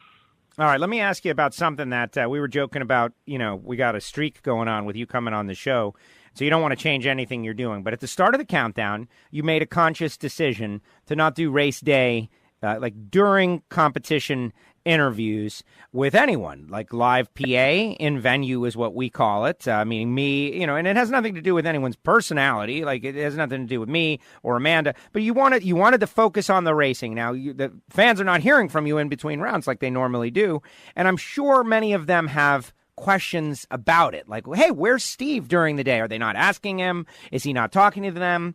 And I don't know, halfway into this, I feel like the people who tune into WFO, at the very least, they should know why you made this call to speak only after the racing is over. Well, you know, it's not what everybody has made it out to be. It's not that I'm superstitious, or it's not that I'm really trying to stay focused on winning and don't want my fans to, you know, it's nothing really of that at all. I had a couple run-ins with some people that I did some things for for the TV show that didn't get aired, and I did some other stuff, and it got cut out, and I've said some things that have gotten cut out, and then I've said some things that continually get played over and over and over, and I'm not going to say they villainize me, because, I mean, I said them, but it doesn't really portray me in the best light that and allow people to know all the sides of Steve Torrence other than just the smart aleck guy on TV. So I just said, look, you know, it's your choice to produce it how you want to produce it, and it's my choice to say whether I want to talk to you or not. And when we can both get on the same page, then maybe I'll talk to you. But until then, I don't really have anything to say or any reason to say anything. So we'll go racing, have a good time, and we'll talk to you at the end of the day if we win. And I don't, you know, I think that that's been misconstrued a little bit and changed around so that it doesn't sound exactly like it is, but that's the way it is. You can't cherry pick and manipulate the situation to make it fit your agenda or create drama. If I don't say anything, you don't get anything. So that's kind of the way. And I enjoy talking to you. I enjoy talking to Amanda Busick and Bruno. I mean, I love all you guys out there. And I appreciate what you do for me, but it ain't you guys. It's you know, deeper into the village. And so I'm making a little stand for myself. I know, makes sense. And at the conclusion of the race, you're coming on WFO right now and the past 3 weeks. And so it's not like a total silence. It's just like in the middle of the game, so to speak. Right. Well, regardless, I think at least now people have a clear understanding. People have a clear understanding of what's going on. How about Richard Hogan? He's better now. I talked to him. He's happy. Man, he got Hogan's he's doing good. And, you know, it's crazy. He's such a trooper. He texted me after he had his procedure done and, you know, getting ready the weekend off, and it just said, I didn't realize how bad I felt. So I took that as he feels a lot better.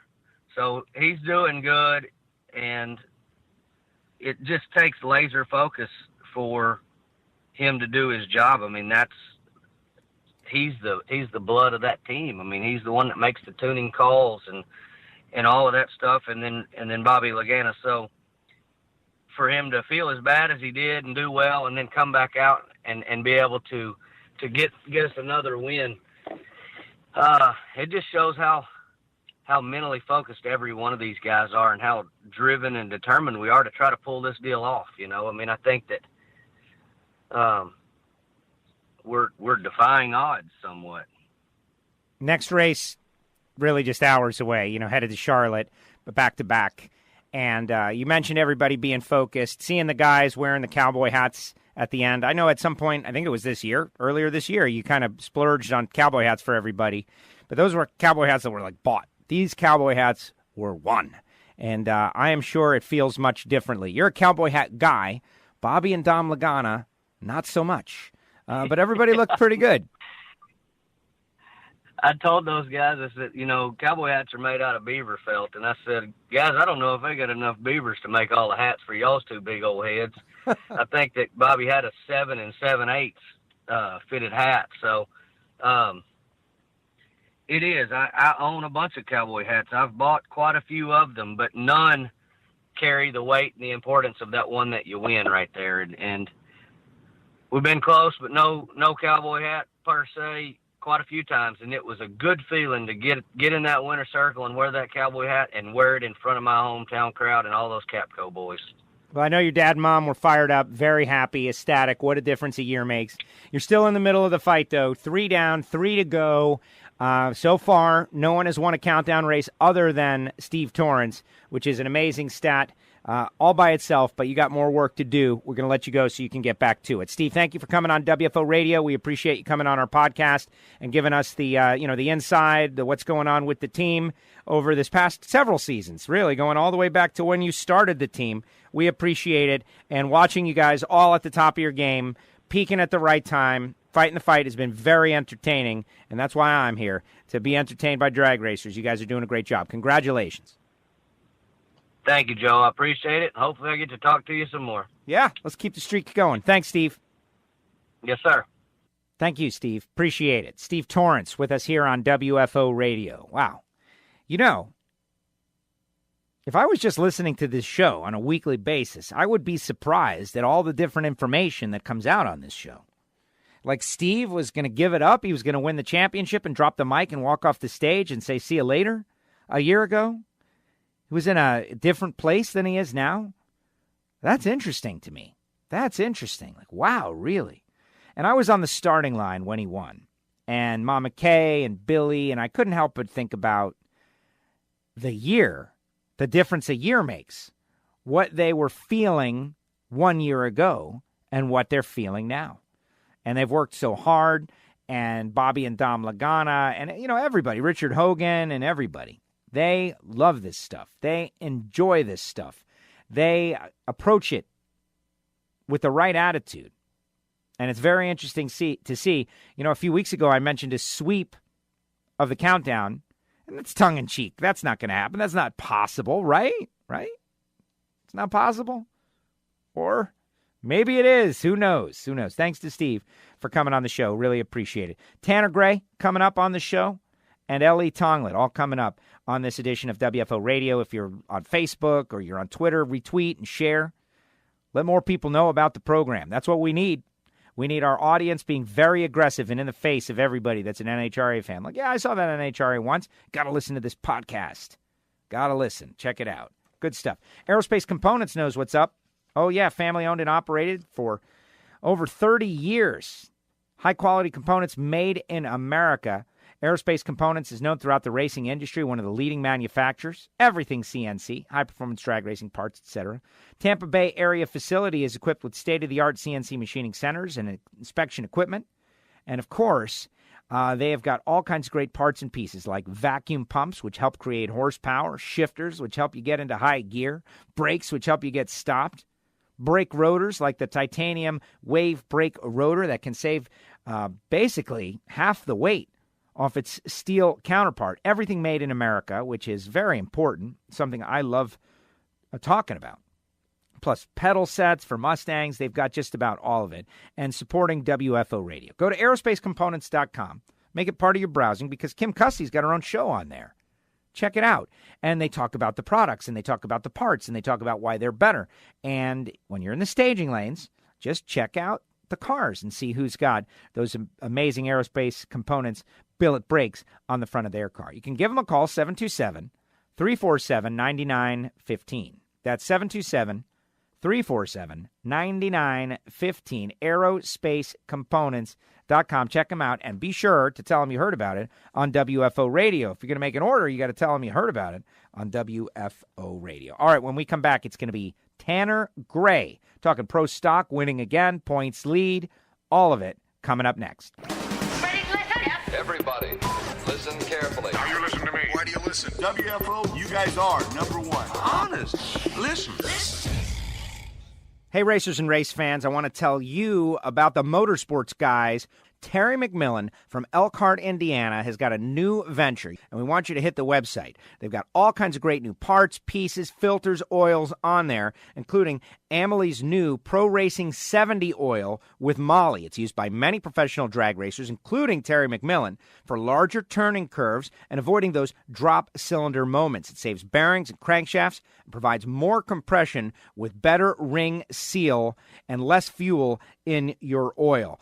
You can get it at motorsportsguys.com. We'll carry Amelie, they carry Wolf's Head Oil and Lubricants, Molly Filters, K&N Filters, All-Star Performance Racing, and high-performance parts from Motor State Distributing and Lane Automotive. It's going to be a one-stop shop. They're going to have it all. But most importantly, oil, Amelie, better than it has to be since 1903, available at motorsportsguys.com. Check it out. Bookmark it, motorsportsguys.com. Terry McMillan stepping up as a supporter of WFO Radio. Check him out, motorsportsguys.com.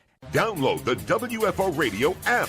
It's sports radio for racing fans. Thank you. I appreciate it. The ultimate racing show, including WFO Radio NHRA Nitro, WFO Radio Ignition, the WFO Radio NASCAR Tailgate Party, news, videos, push notifications, and more. I just hope I'm part of it. Go to the App Store or Android Market. Search WFO Radio and download it now. Right now, though, I want to tell you about Hangstafers, metalworking lubricants. The folks at Hangstafers on board with big racers like Antron Brown and Lucas Oil Series or sportsman racers in the Racing RV's Top Dragster category. And their number one goal at Hangstafers is to increase the productivity in the shop. Metalworking lubricants, coolants, all kinds of stuff. You got to go to the website and check them out. And so go to hangstafers.com to find out more information. Alan Reinhart always says, like, the one thing that DSR and JFR have in common is Hangstafers metalworking lubricants. We're happy to have them on board, happy to have them helping our WFO radio listeners in their shop. Hangstafers metalworking lubricants, trying to make you a little more efficient in the shop. Drag Racing Edge. That's the magazine. Subscribe online. Get the issues, $24.95. Keep up with your favorite sport, whether it be NHRA Mellow Yellow, Lucas Oil Series action. They cover drag radial. They cover it all. Drag Racing Edge magazine. Now, back to WFO Radio, NHRA Nitro. Welcome back, NHRA Nitro podcast, WFO Radio. I would encourage you to listen to the Ignition Show as well. It's different. First of all, if you like sports, I know a lot of racers don't like sports, right? They're not like a sports guy. But if you're a sports guy, we talk sports. Sports Collision. If you're a degenerate gambler, we make some picks. We got a poker show that comes out of this studio as well, but that's a different one. Poker Action Line for you poker players.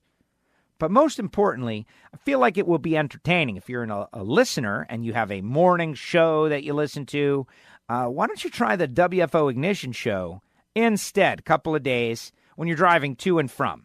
Not when you're doing your morning traffic necessarily, because we do not have a local traffic report. But I think you will enjoy the program. And we put one out each week. And our listeners that I interact with, they tend to love it. So they can't be wrong, can they?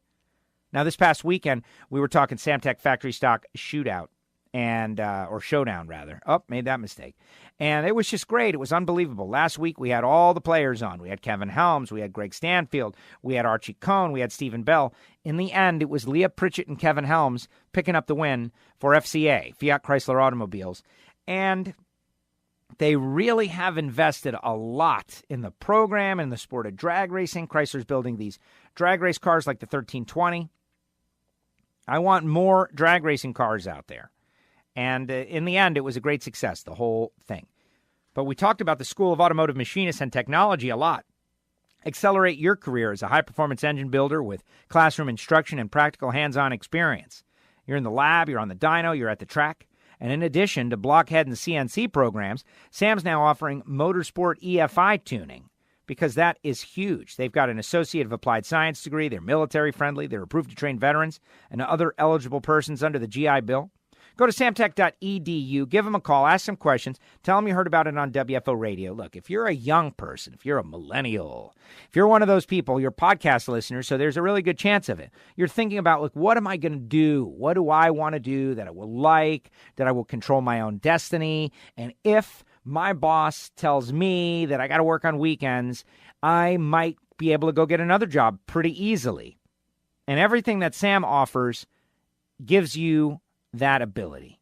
Because if you're a high-performance engine builder, you have a specialized skill. If you're a CNC machinist, you've got a specialized skill that requires you to be on a location, and they're in demand. Think about Boeing. Think about all these large companies. And most importantly, the folks at SAM, once you graduate from there, they help you get jobs. Brian Massengill is always going around all across the country, like meeting with racing teams and companies that aren't necessarily even in racing. That's up to you. That need quality CNC machinists, and otherwise. So it's a great place to get started with your racing career. Samtech.edu. And, of course, tell them you heard about it on WFO Radio. All right, time to get into it with our Pro Stock winner. Joining us now, Pro Stock winner. He's like co-host of the show past couple weeks. It's been like Tanner Gray and Steve Torrence and Tanner Gray is back. Tanner, welcome back. Thank you. How you doing? I'm good. I'm real good, man. I love these back-to-back races, or the fact that we're in the playoffs. It's all exciting. It's all fun. You won another race. You're leading the points. How about you? How do you like this experience? Yeah, no, it's going well right now. I think the only thing we can really do now is just kind of finish it off and see where we end up. Exactly. You got 89 points on Vincent, 90 on Jeg, 134 on Drew. So that's a pretty big gap. And you've really been strong on race day. Your reaction times right where you want them to be. You're always concerned about reaction time when you get out of the car. You have a good 10, 18, something like that. They don't have room to get in on you. That's at least what we're seeing. Yeah, no, that's kind of my goal when I go up there is, try not to be any worse than like 20. And then I guess if you get beat, you just flat out get beat. But here lately, the guys are giving me a race car where I don't really have to be anything better than 20. So, I just got to keep making consistent runs with the race car. We need to do a little bit better job of qualifying. We've been qualifying, a little bit lower than what we want to race from. But we've qualified 7th to last few races and won from there. So I don't know. I guess I can't complain too much. There you go. Let's talk about these rounds. Derek Kramer, no slouch, fast car. You're 10, he's 37. And so the cars pretty much ran identical. 1 thou advantage to you, but the driver made the difference. Yeah, no, I knew going up there that that was kind of, every round that day was really like a make or break round. But, if you can get into some later rounds in the day, then you feel a little bit more comfortable about, the lead that you have. So that was a big one because, like you said, he's no slouch. And, if we would have got beat first round right there, that would have killed us. So, we just had to make sure we went up there and executed, and that's what we did. I got a lot of questions in that. There's a couple of different thoughts I'm having. Tanner from 2017 versus Tanner from 2018 in the countdown seems like a totally different person. And I know we talk about it every time you come on because every 5-6 races you have, percentage-wise, it's a lot more experience. But the racer you are now, just totally different than the guy a year ago. Mm-hmm. Yeah, no, I feel like I've definitely matured.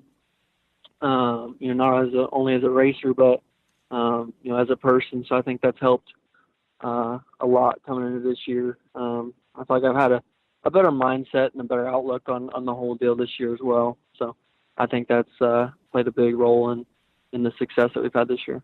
Now, second round though, you got to go up against Greg Anderson, and this has got to be.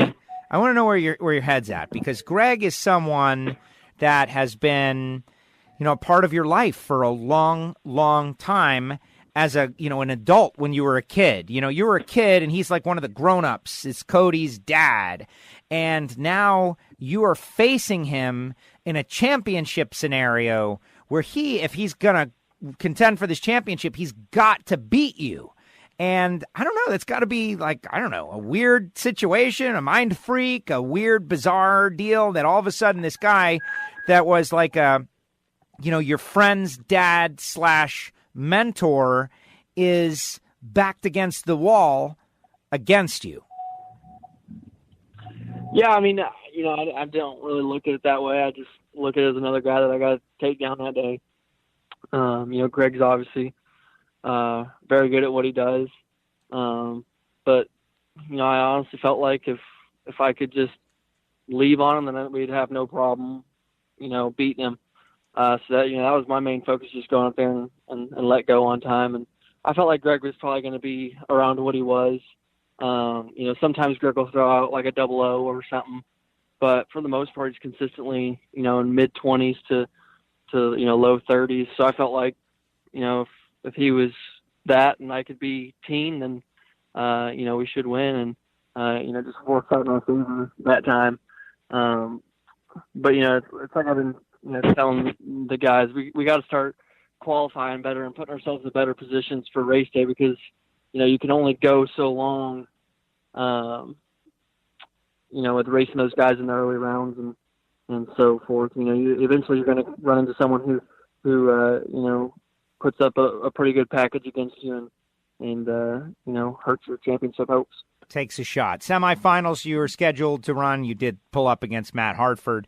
And the starting line, something weird happened in that you told me you were not intending to be 007, and you pushed in the clutch halfway out there. Hartford went 326 red. So, I don't know if it was a long tree or what it was, but take me through what definitely tripped him up. You were able to keep your foot on the clutch, go 007, but you said that's not what you were intending. What happened?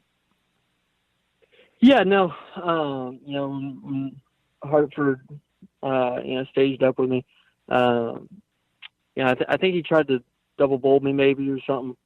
And so I was rolling in second, and I got in pretty quick on top of him.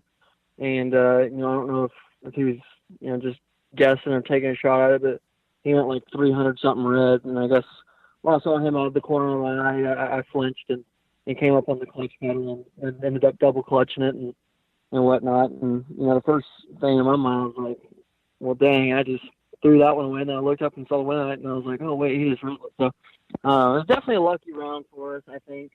But then again, I had the first chances been just to get taken off and I probably wouldn't have done that maybe. I don't know. It's hard to say now. But, no matter what, I need to do a better job of, holding on to it in those situations and not letting something like that distract me because, I basically threw a runaway right there. So I definitely didn't do any favors, but they were able to kind of dig me out of a hole there for the final and give me a fast race car. Final round against Jeg, one of the best of all time, a 5-time Pro Stock champ. He can leave. And then you guys uncork a 62-2 with an 012 reaction time. So left first, outran him, big race, and you scored. Yeah, no, that was a cool race for me too. I had seen that Jeg was getting in first all day, so I figured he was going to probably do something, especially if I pre-stage first. And, sure enough, I pre-stage first. I was watching him out the right side window and saw him roll in and turn both lights on and try to double bowl me. So I just tried to get in as quick as I could on top of him. And, when I let go, I knew I'd cracked it pretty good. And then, I just tried to focus on keeping things straight and whatnot, not mess up shifting too because I felt like I'd hit the tree and looked over in high gear and didn't see him over there. So that was a pretty good feeling. And you get the win and the points lead, and the first three races for you couldn't have gone too much better given the championship chase. Next race, Charlotte, a home race for you. I often hear people say, like, when they go to a home race, it can be a distraction because everyone's going to want to be out there and talking to you, friends, family. A lot of people going to want to be around you for this race. Is that on your mind? Like, have you been giving out free tickets? Oh, I mean, yeah, we always give out, a bunch of tickets for the Charlotte race. People that, don't usually talk to you usually pop up around this time. But, no, I mean, I look forward to it. It doesn't really, I don't feel like I really let any of that distract me too much. I feel like I'm pretty good at blocking everybody out.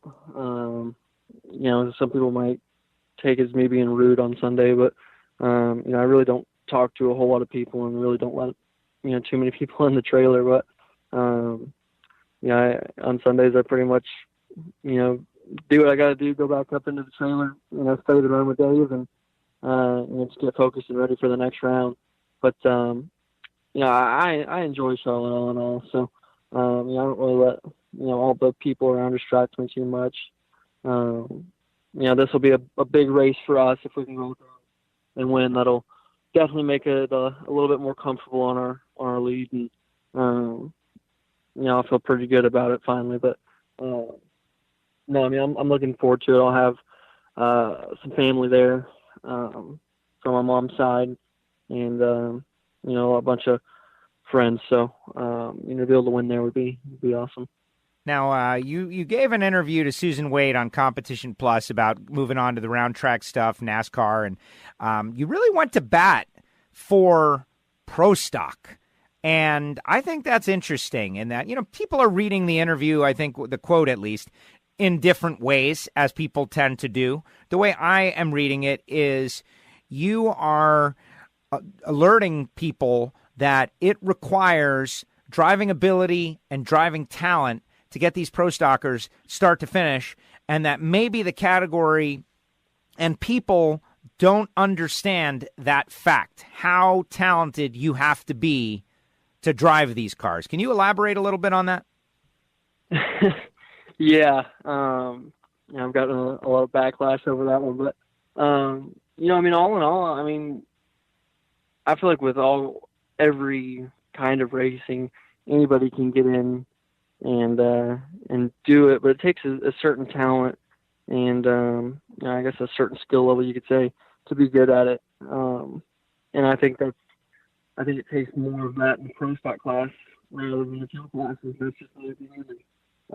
People can say that, I'm stupid or whatever, the case may be, because I've never driven a fuel car. But, I think the hard part of a fuel car is probably getting used to the speed. But besides that, you're leaving off a brake handle and, just going to the floor. There's a lot of different things that come along with pro stock. You swap, not only, driving a clutch car with the transmission and stuff like that, but, when you swap feet, if it's blowing the tire off, you got to make the split-second decision to, either try to run it out or whatnot, and that's hard when you have the light glowing in your face and you're trying to pull the lever on the light.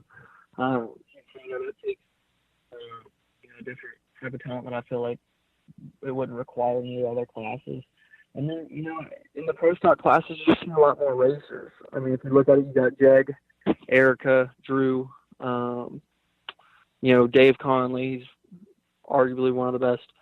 And just, you got a bunch of people like that. There's definitely a lot more, Chris, Vincent, all these guys, they can go and get in a bracket car and be competitive. And in my opinion, there's more talent in the sportsman ranks than there is in the pro ranks.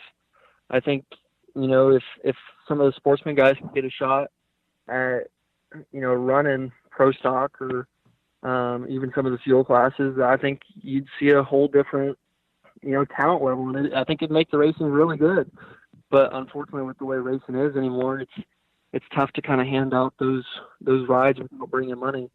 And that's the hard part is, a lot of these companies don't really want to invest in racing just because they don't have to anymore. And, I guess the biggest thing I was trying to get across is, in my opinion, there's more talented drivers in the pro stock class right now than there is in the fuel classes. You have, obviously Sean Langdon, he's a very good bracket racer. Antron Brown, he's obviously been very successful on the bikes, in the, the fuel cars. He lets go good. I know Leah's driven a lot of different things. She just won the championship in the factory stock showdown. I know she's driven pro mod cars. I know, JR Todd's a really good driver. You just have a lot of different people in the pro stock class, though, that have just a different talent level. And there's definitely some in the fuel classes, but I think if you took the majority of the fuel drivers and put them in a pro stock car, I think they'd struggle. And that's just how I feel about it, I guess.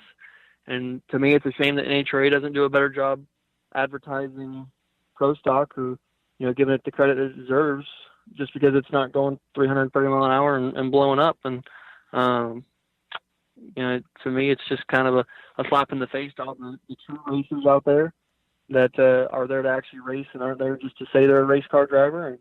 And I don't know. I have a lot of different mixed emotions on it and whatnot. And obviously I'm biased towards pro stock, I guess you could say. I'm sure there's a lot of different arguments that people who drive fuel cars could put up, but that's the way I feel, and I guess that's the way I continue to feel. And you're getting negative feedback on this? Yeah, I got a little bit. I don't know. I guess the reputation that I had before probably didn't go well with what I said. Got a little punk kid, arrogant, stuff like that. I had a guy comment today. There was that really cool picture of Steve Torrence talking to Terry McMillan's son, and it was something like, Steve Torrence is a class act, but I'm sure Tanner Gray would have laughed at the kid for crying or something like that. Oh. I just look at him like, dude, you're an idiot. If you know anything about me, you know that I'm always trying to encourage other kids to come up and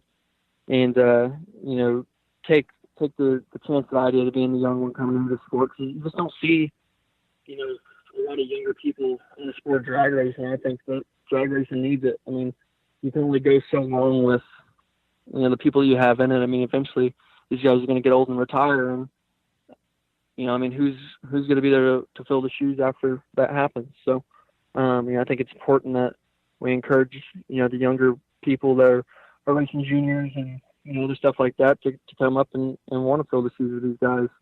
And I think that's one of the most important things that we could do right now. No, I agree, and I don't think you would have yelled at it. Come on, get out of here. What is that? No, about? I know. What is this guy talking about? Yeah. Well, I'll tell you why. I'll tell you exactly why. And you know the answer, and we've spoken about this in the past, is that people, they've got a lot of pent-up anger inside, and they like to put it on people. And so, he doesn't know you, and he's making stuff up, but whatever.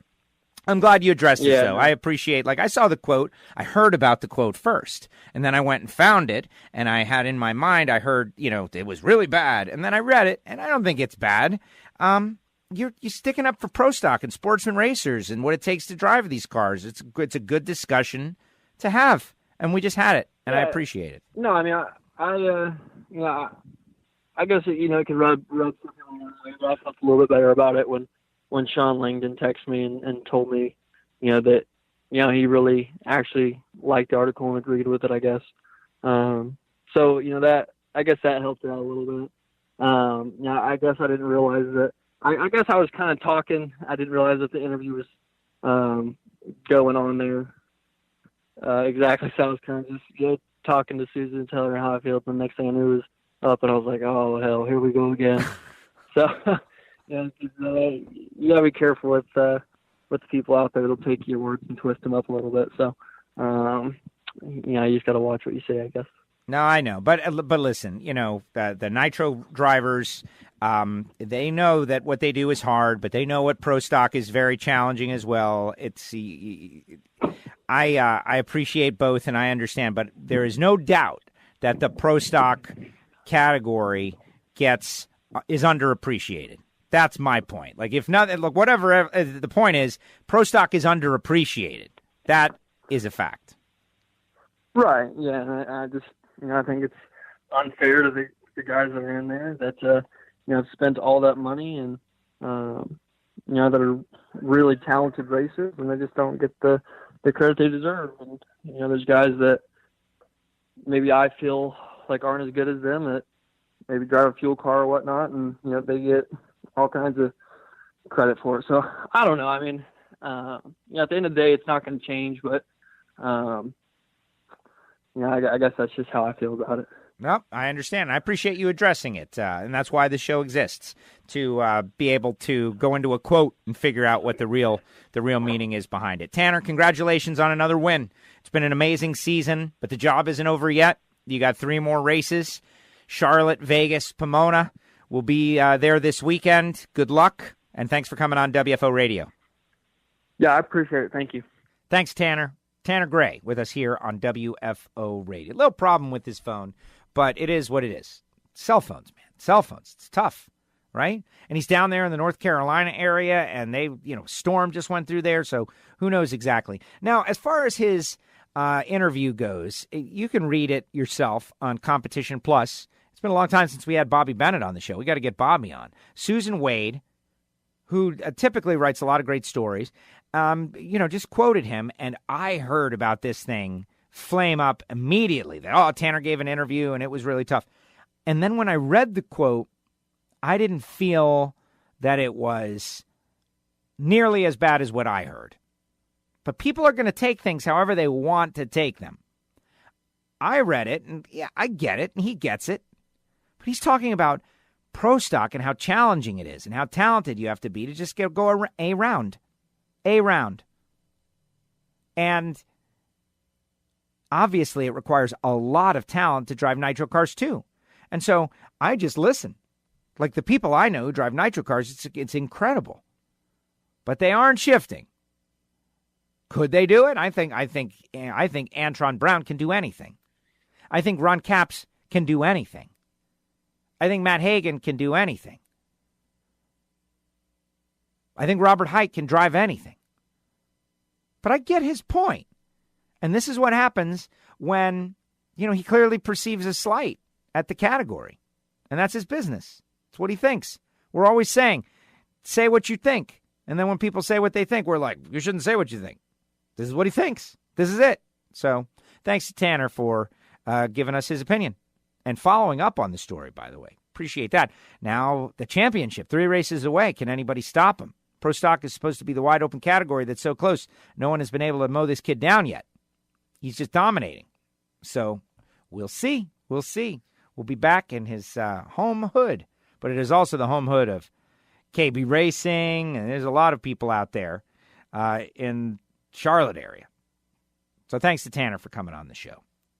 Now, I want to tell you about audible.com/WFO Nitro.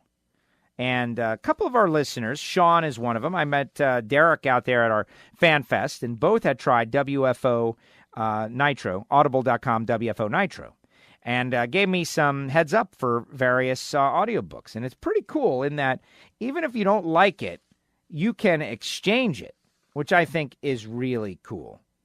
The Great Listen Guarantee. So let's say if you go to audible.com/WFO Nitro and you download Arsenal of Democracy, talking about Detroit in World War II arming the world, which is right up my alley because I love that stuff. And then halfway through it, you don't like it or you don't like the person's voice or whatever the reason, you can exchange it. Or like Go Like Hell, the story of the Ford GT40 program, or Rush to Glory, or there's just so many out there. The Limit, the story of Phil Hill. Go to audible.com/WFO Nitro. Your library is accessible at any time, right from your smartphone. Unlike a streaming or rental service, you own your books. You can download on their free applications. And they have an unmatched selection of content. Audiobooks, original audio shows, news, comedy. They've got comedy. From leading audiobook publishers, broadcasters, entertainers. It's all on audible.com/WFO Nitro. Start your free trial. Just do that. Start your free trial because it is free. It's 1 month. Membership includes 1 free audiobook a month, exclusive sales, and 30% off all regularly priced audiobooks. Very, very cool, and I appreciate them stepping up on WFO Nitro. That's audible.com/WFO Nitro. All right, when we come back, we're going to get into the Pro Stock motorcycles. This week I did my Mellow Yellow walking tour, and I took the people on a journey, an extra long journey, because they voted. We did democracy. Like, do you guys want to go on a journey to see the Pro Stock motorcycles and Pro Stockers? And they raised their hands, and we said, yeah, let's go. And we walked the way out there, and we were rewarded with a great moment between Andrew Hines, Eddie Krawick, and Matt Smith. All together, talking smack, talking about the championship, talk about racing. It was a great time. But L.E. Tonglet is the guy who came out on top, and he is up next on the WFO Nitro podcast. This is WFO Radio.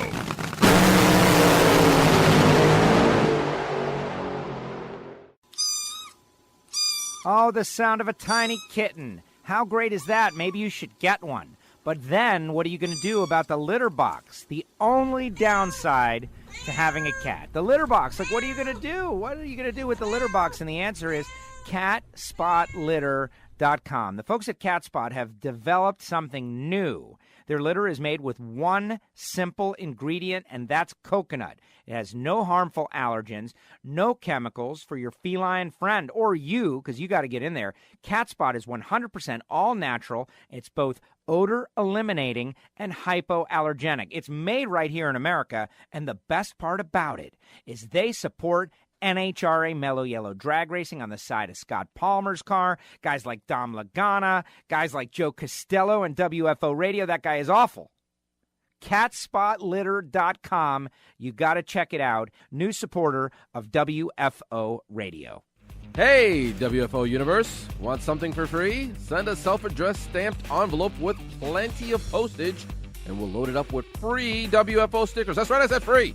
Send your envelope, care of Castello Media /WFO stickers to P.O. Box 848353, Pembroke Pines, Florida 33084. Do it now. Hussey Performance Copperhead Gaskets. You got to call David directly. 724-318-8292. Hussey Performance Copperhead Gaskets for you engine builders out there. These guys are supporting WFO. Check them out. It is husseyperformance.net. WFO Radio is brought to you in part by Frank Hawley's Drag Racing School, the dragster adventure at frankhawley.com. This is Sean from Traverse City, Michigan. You ever get done with an episode of Ignition or Nitro and say, man, that's a good job. I'd like to give them a pat on the back and a cold beer. Well, with Patreon, you can. So send that drink down to Gio and Joe. Now, back to WFO Radio, NHRA Nitro. Welcome back, NHRA Nitro. What's up, everybody? You get through this show, and we're getting more listeners. I'm loving that. I'm real happy about that, but we want more. You know, when you have, once you want more, or once you get more, you want more, that kind of thing. Those that want respect, give respect, that kind of thing. So every new listener we get, it's great. My moment from the Fan Fest was spectacular. I'll tell you about that a little bit later on, like during my time, right after L.E. Tonglet. But right now I want to tell you about Marvin Rodak and Rodak'sCoffeeandGrills.com. Listen, here's the thing, all right? Marvin is from Fort Worth, Texas. And so typically we go down and do the Rodak's meetup. In fact, no, this is the time to tell you about the Rodak's meetup. Went to downtown Ennis Thursday night, and I'm down there, and all of a sudden I see someone coming in one of our WFO shirts, the Carlos Hawkins stuff version.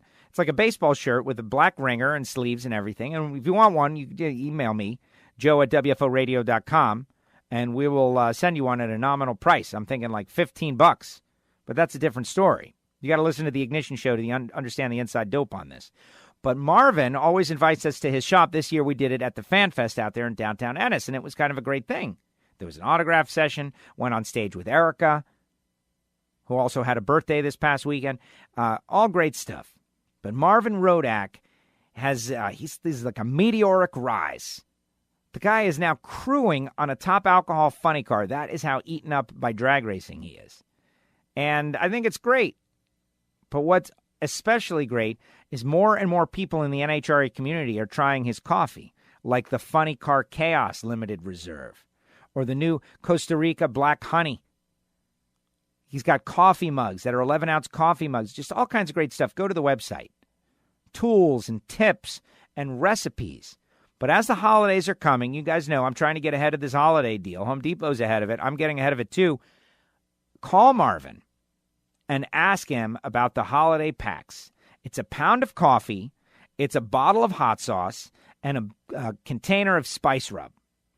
When whoever receives this gets it, they're going to be thrilled. And it is a gift that's going to last them well into 2019. And it's easy for you is the most important thing. That's why I'm doing it. It's easy for you because you just order it up and ship it out. 817-924-6821. And maybe you're a coffee file and you want to try all kinds of different coffees, and Marvin certainly has them, and that is great. Rodak'sCoffeeandGrills.com. 817-924-6821. And if you ask Marvin about what it's like to crew on an alcohol funny car, he might have something to tell you about that too. From spectator to WFO sponsor to alcohol funny car crew member. Amazing. 817-924-6821. That's Rodak'sCoffeeandGrills.com. And the big meetup was fantastic.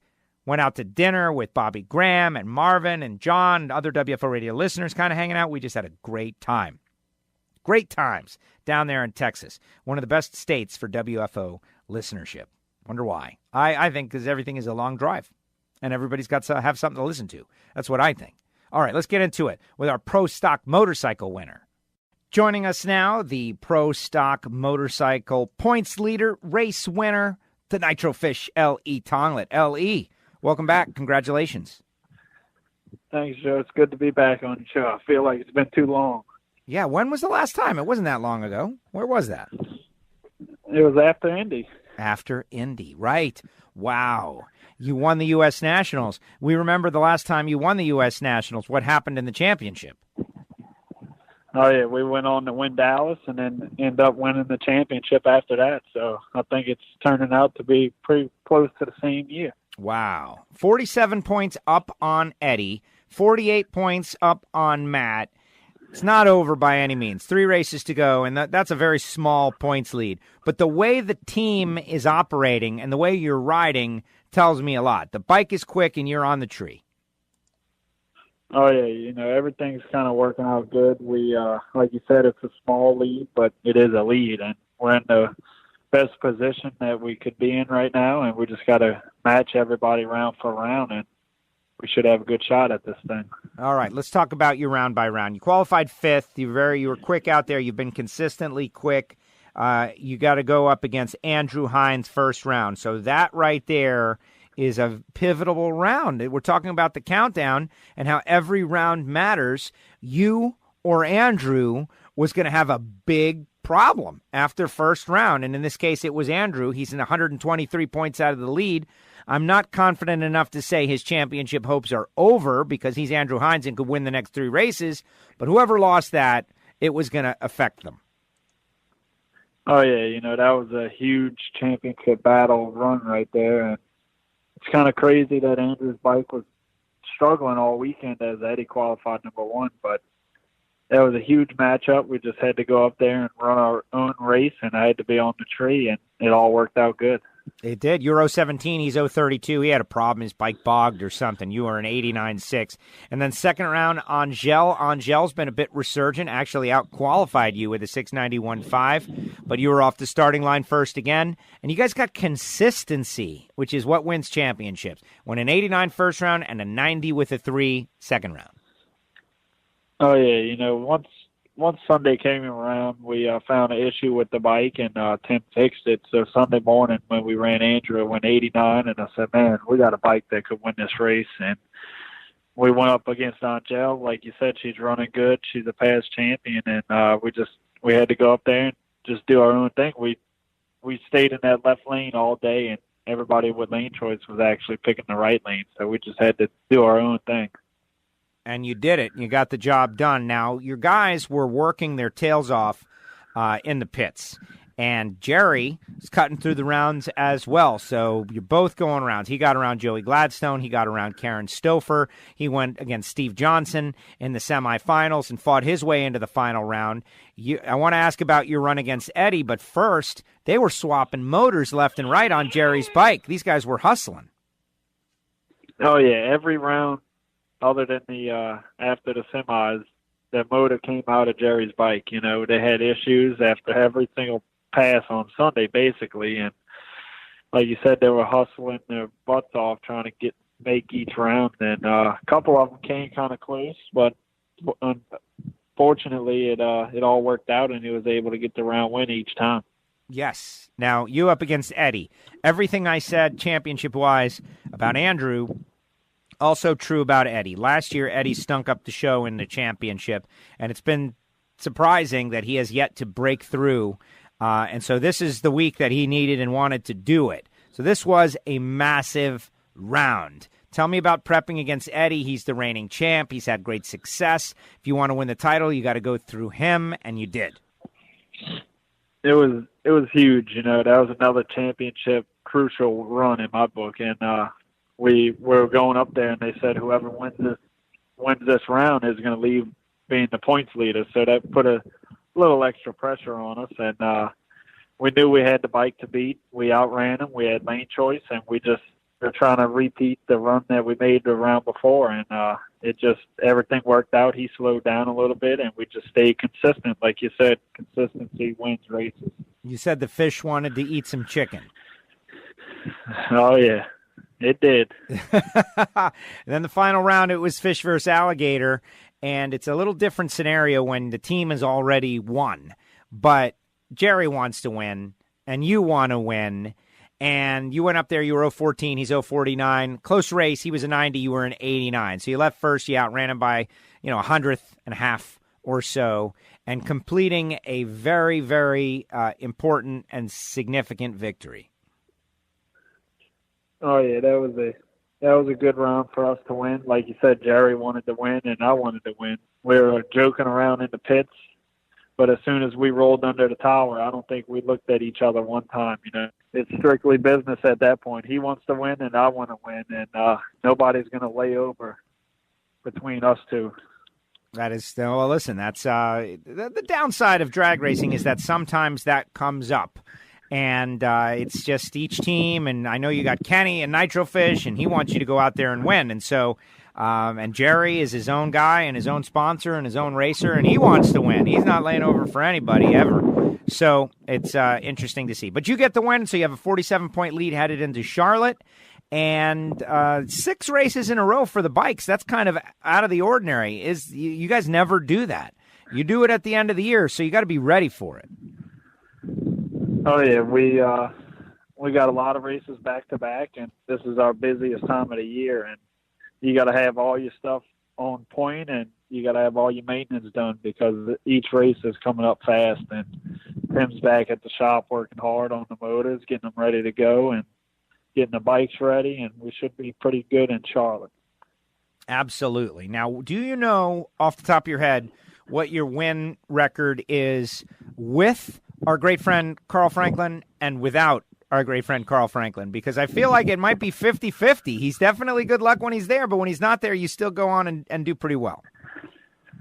This year it might be 50-50. It's hard to say. I never really looked at that yet, but that's something that I'm going to have to check into. Carl's a great friend. He was very upset that he had to miss that Dallas race with having both bikes in the final, but I know he was at home cheering us on, and he's going to be in Charlotte with us. Oh, there you go. Yeah, he was. I sent him a shot of the deal, and it is pretty crazy to see how, the intensity of folks. Okay, what's the latest on the Grom race since the WFO audience is keeping up with it through you? The last time we heard it was rescheduled. Yeah, it's rescheduled again. I'm not sure when it's going to happen, but it will happen, but it's to be announced. To be announced. All right, well, you let us know here on WFO, because believe it or not, I know you're not going to believe this, but it's true. I had a listener come up and ask about the Grom race, man. The people are interested. Oh, yeah, it's something different, and it's going to be a lot of fun whenever it does happen. Whenever it does happen. This sounds like the Alan Reinhart versus Jason Line personal car race that never happened either. You better make it happen, Ellie. It's got to happen. Oh, it will happen. All right. I just don't know when. Good to know. Good to know. All right, Ellie, congratulations on your win. You're leading the points. It's not over. Last year, Pro Stock Motorcycle was the worst of the countdown categories as far as the championship goes. This year, it's the best so far in that we have 3 racers still with a very legit shot. You're showing the way. Good luck out there in Charlotte. I'll see you there. Keep on going. Thanks, Joe. See you in Charlotte. Ellie Tonglet with us here on WFO Radio. Ellie really coming out of his shell this year, like talking a little smack.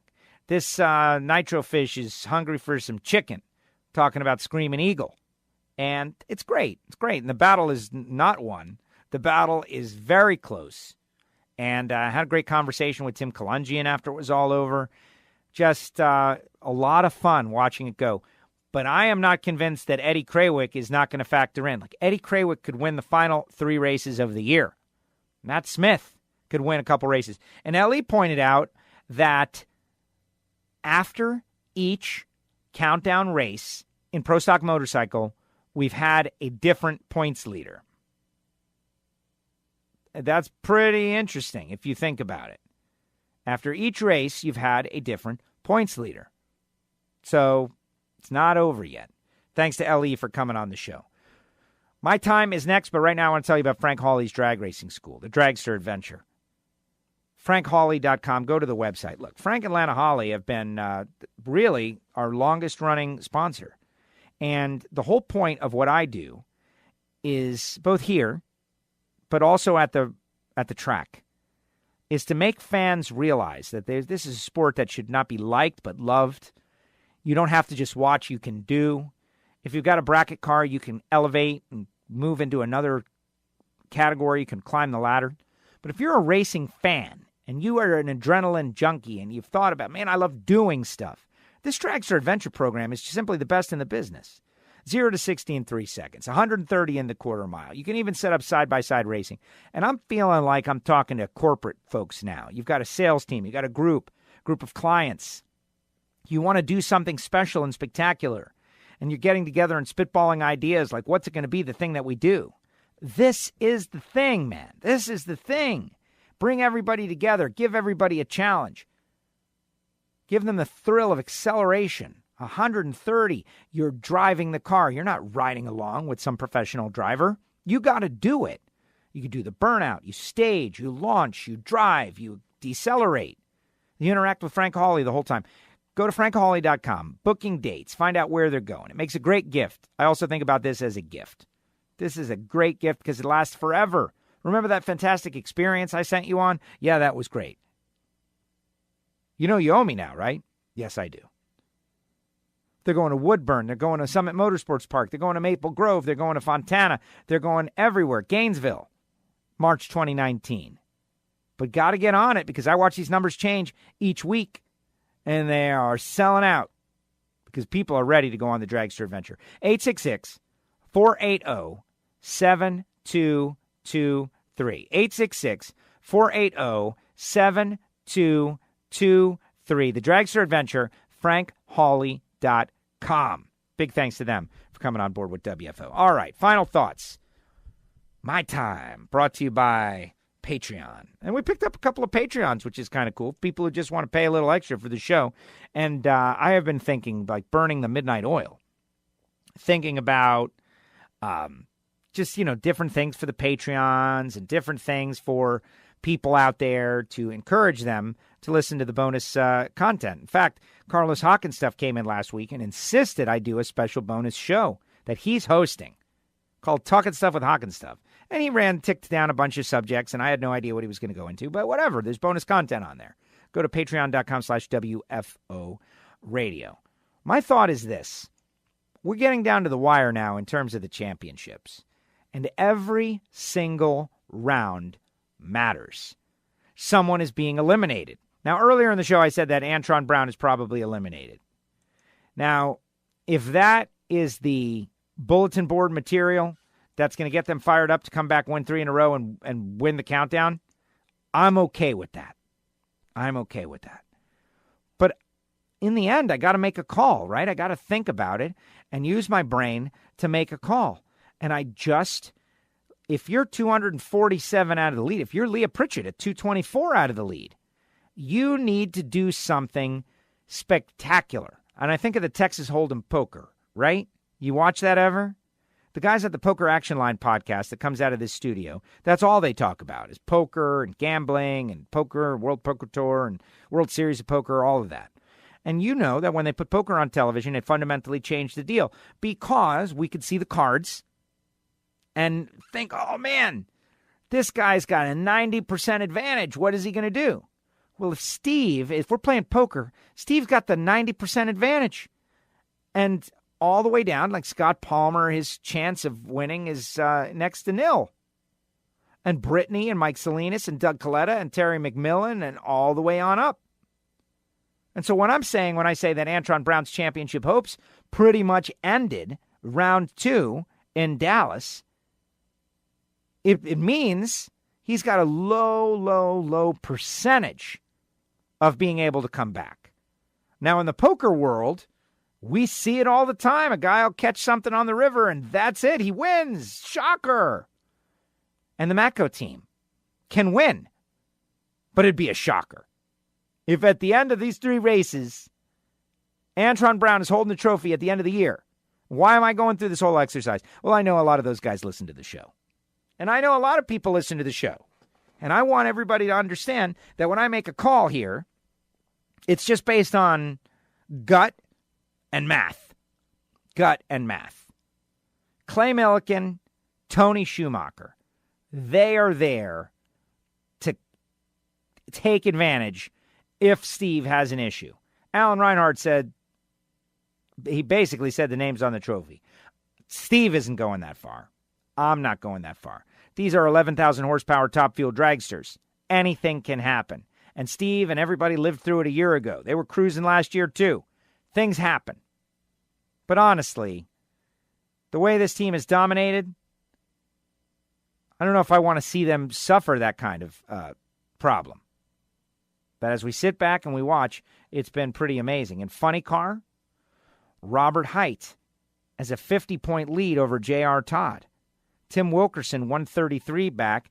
Tommy Johnson, 136 back. Courtney Force, 155 back.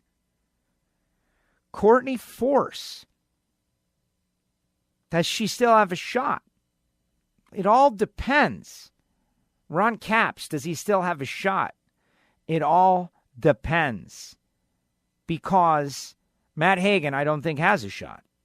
They had a 5-disc clutch in that machine this week. They're kind of like searching and hunting.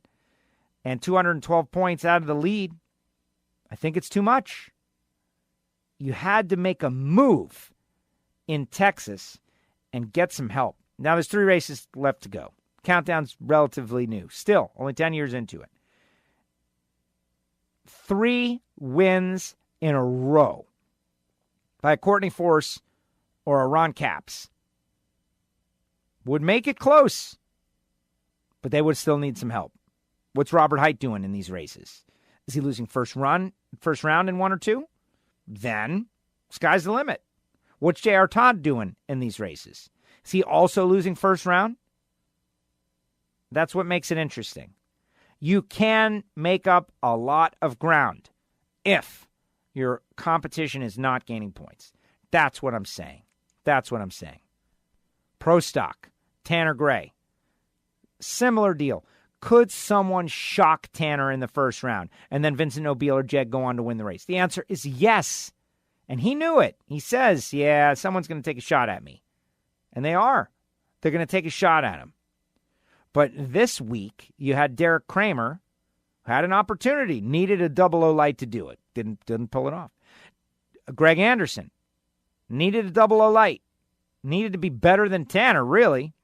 Didn't pull it off. And so championships are built on performances. And right now the kid is doing a great job. What can you say? Pro Stock Motorcycle's still wide open. Spent a little time looking at Lucas Oil points, and some moves have been made. That Brian McClanahan doing a solid job. Replacing a race with a win and jumping up there. And just a good time out there. Had by everyone, and I want to say what's up to all the WFO radio listeners that joined us out there. We certainly had a good time. We had a lot of fun. It was a great race. Billy Meyer and the folks out there at the Texas Motorplex put on a great race. Whole lot of fun. Boy, we had a lightning storm out there that was just spectacular. What a lightning show. Like bolts of lightning that were 2 or 3 feet wide, thick, on Saturday night while the draw auction was going on. Yeah, the draw auction. Bob Fry was there. Just all kinds of good stuff. All right, everybody. If you're going to be in Charlotte this weekend, come on out to the race. Here is a community. And I spoke with several people that live in that area. And yes, Charlotte isn't so bad off. Trees down, that's it. But what was it? I heard an hour south or an hour east or southeast. A lot of devastation. And a couple of weeks ago, we were talking about the Roval race. And I said on the Ignition show that the attendance I didn't think was that great. And I was disappointed. And I was. And Alan mentioned earlier that they had a pretty good crowd, but I didn't think the crowd was that great. And I said it on the show. There is a challenge, whenever you talk for a living and you make opinions and throw things out that, you didn't consider something. And there was something that I didn't consider. Like, wow, and me being from Florida, I should always consider this. But how many people that would have loved to have gone to that race couldn't because they were dealing with devastation and water and floodwater or big giant nickel-sized mosquitoes are trying to carry them away? How many people? Many, many, many that are more than an hour away to the east or to the southeast. But a little more time has gone by, And I don't know. I think sometimes you got to take a break from that stuff. And so I hope they come out to the drag races. I hope they come out to ZMAX Dragway, and we have a good old time out there for a couple of days. And hopefully what they're dealing with can wait a few days. And so we can go out there and all have fun. The season is almost over. Only 3 races remaining. That's it. It's over. Charlotte, Vegas, Pomona. That's it. Charlotte, Vegas, Pomona. That's it. And then the off season. Now, if you listen to WFO each year, you know the off season means nothing to us. We keep on going. We keep on entertaining. Because we know that you got not a whole lot else. You don't even have the racing anymore. You might as well have us talk to some racers every now and again. Now, they're not like 4-hour extravaganzas, but you're probably pretty excited about that. All right, everybody, that's going to do it. Thank you very much. WFO Radio, the podcast archive is open. Get in there. Check it out. Look around. Click around on things. I'm sure there's some interviews that you have yet to hear. Thanks to Alan. Thanks to Steve Torrence. Thanks to Robert Hight. Thanks to Tanner Gray. Thanks to Ellie Tonglet. A little short on time this week getting the show, but big win by Sean Bellemere. Big win by Leah Pritchett. A lot of big wins out there over the course of this weekend. All right, everybody, the Ignition Show later on in the week. Okay, one more thing. New York Yankees. As of this moment, right now, when I'm talking, putting the show together, we have just gotten whooped 16-1 by the Boston Red Sox, facing an elimination game. This is it. This is what it's all about. This is like NHRA drag racing. You lose, you go home.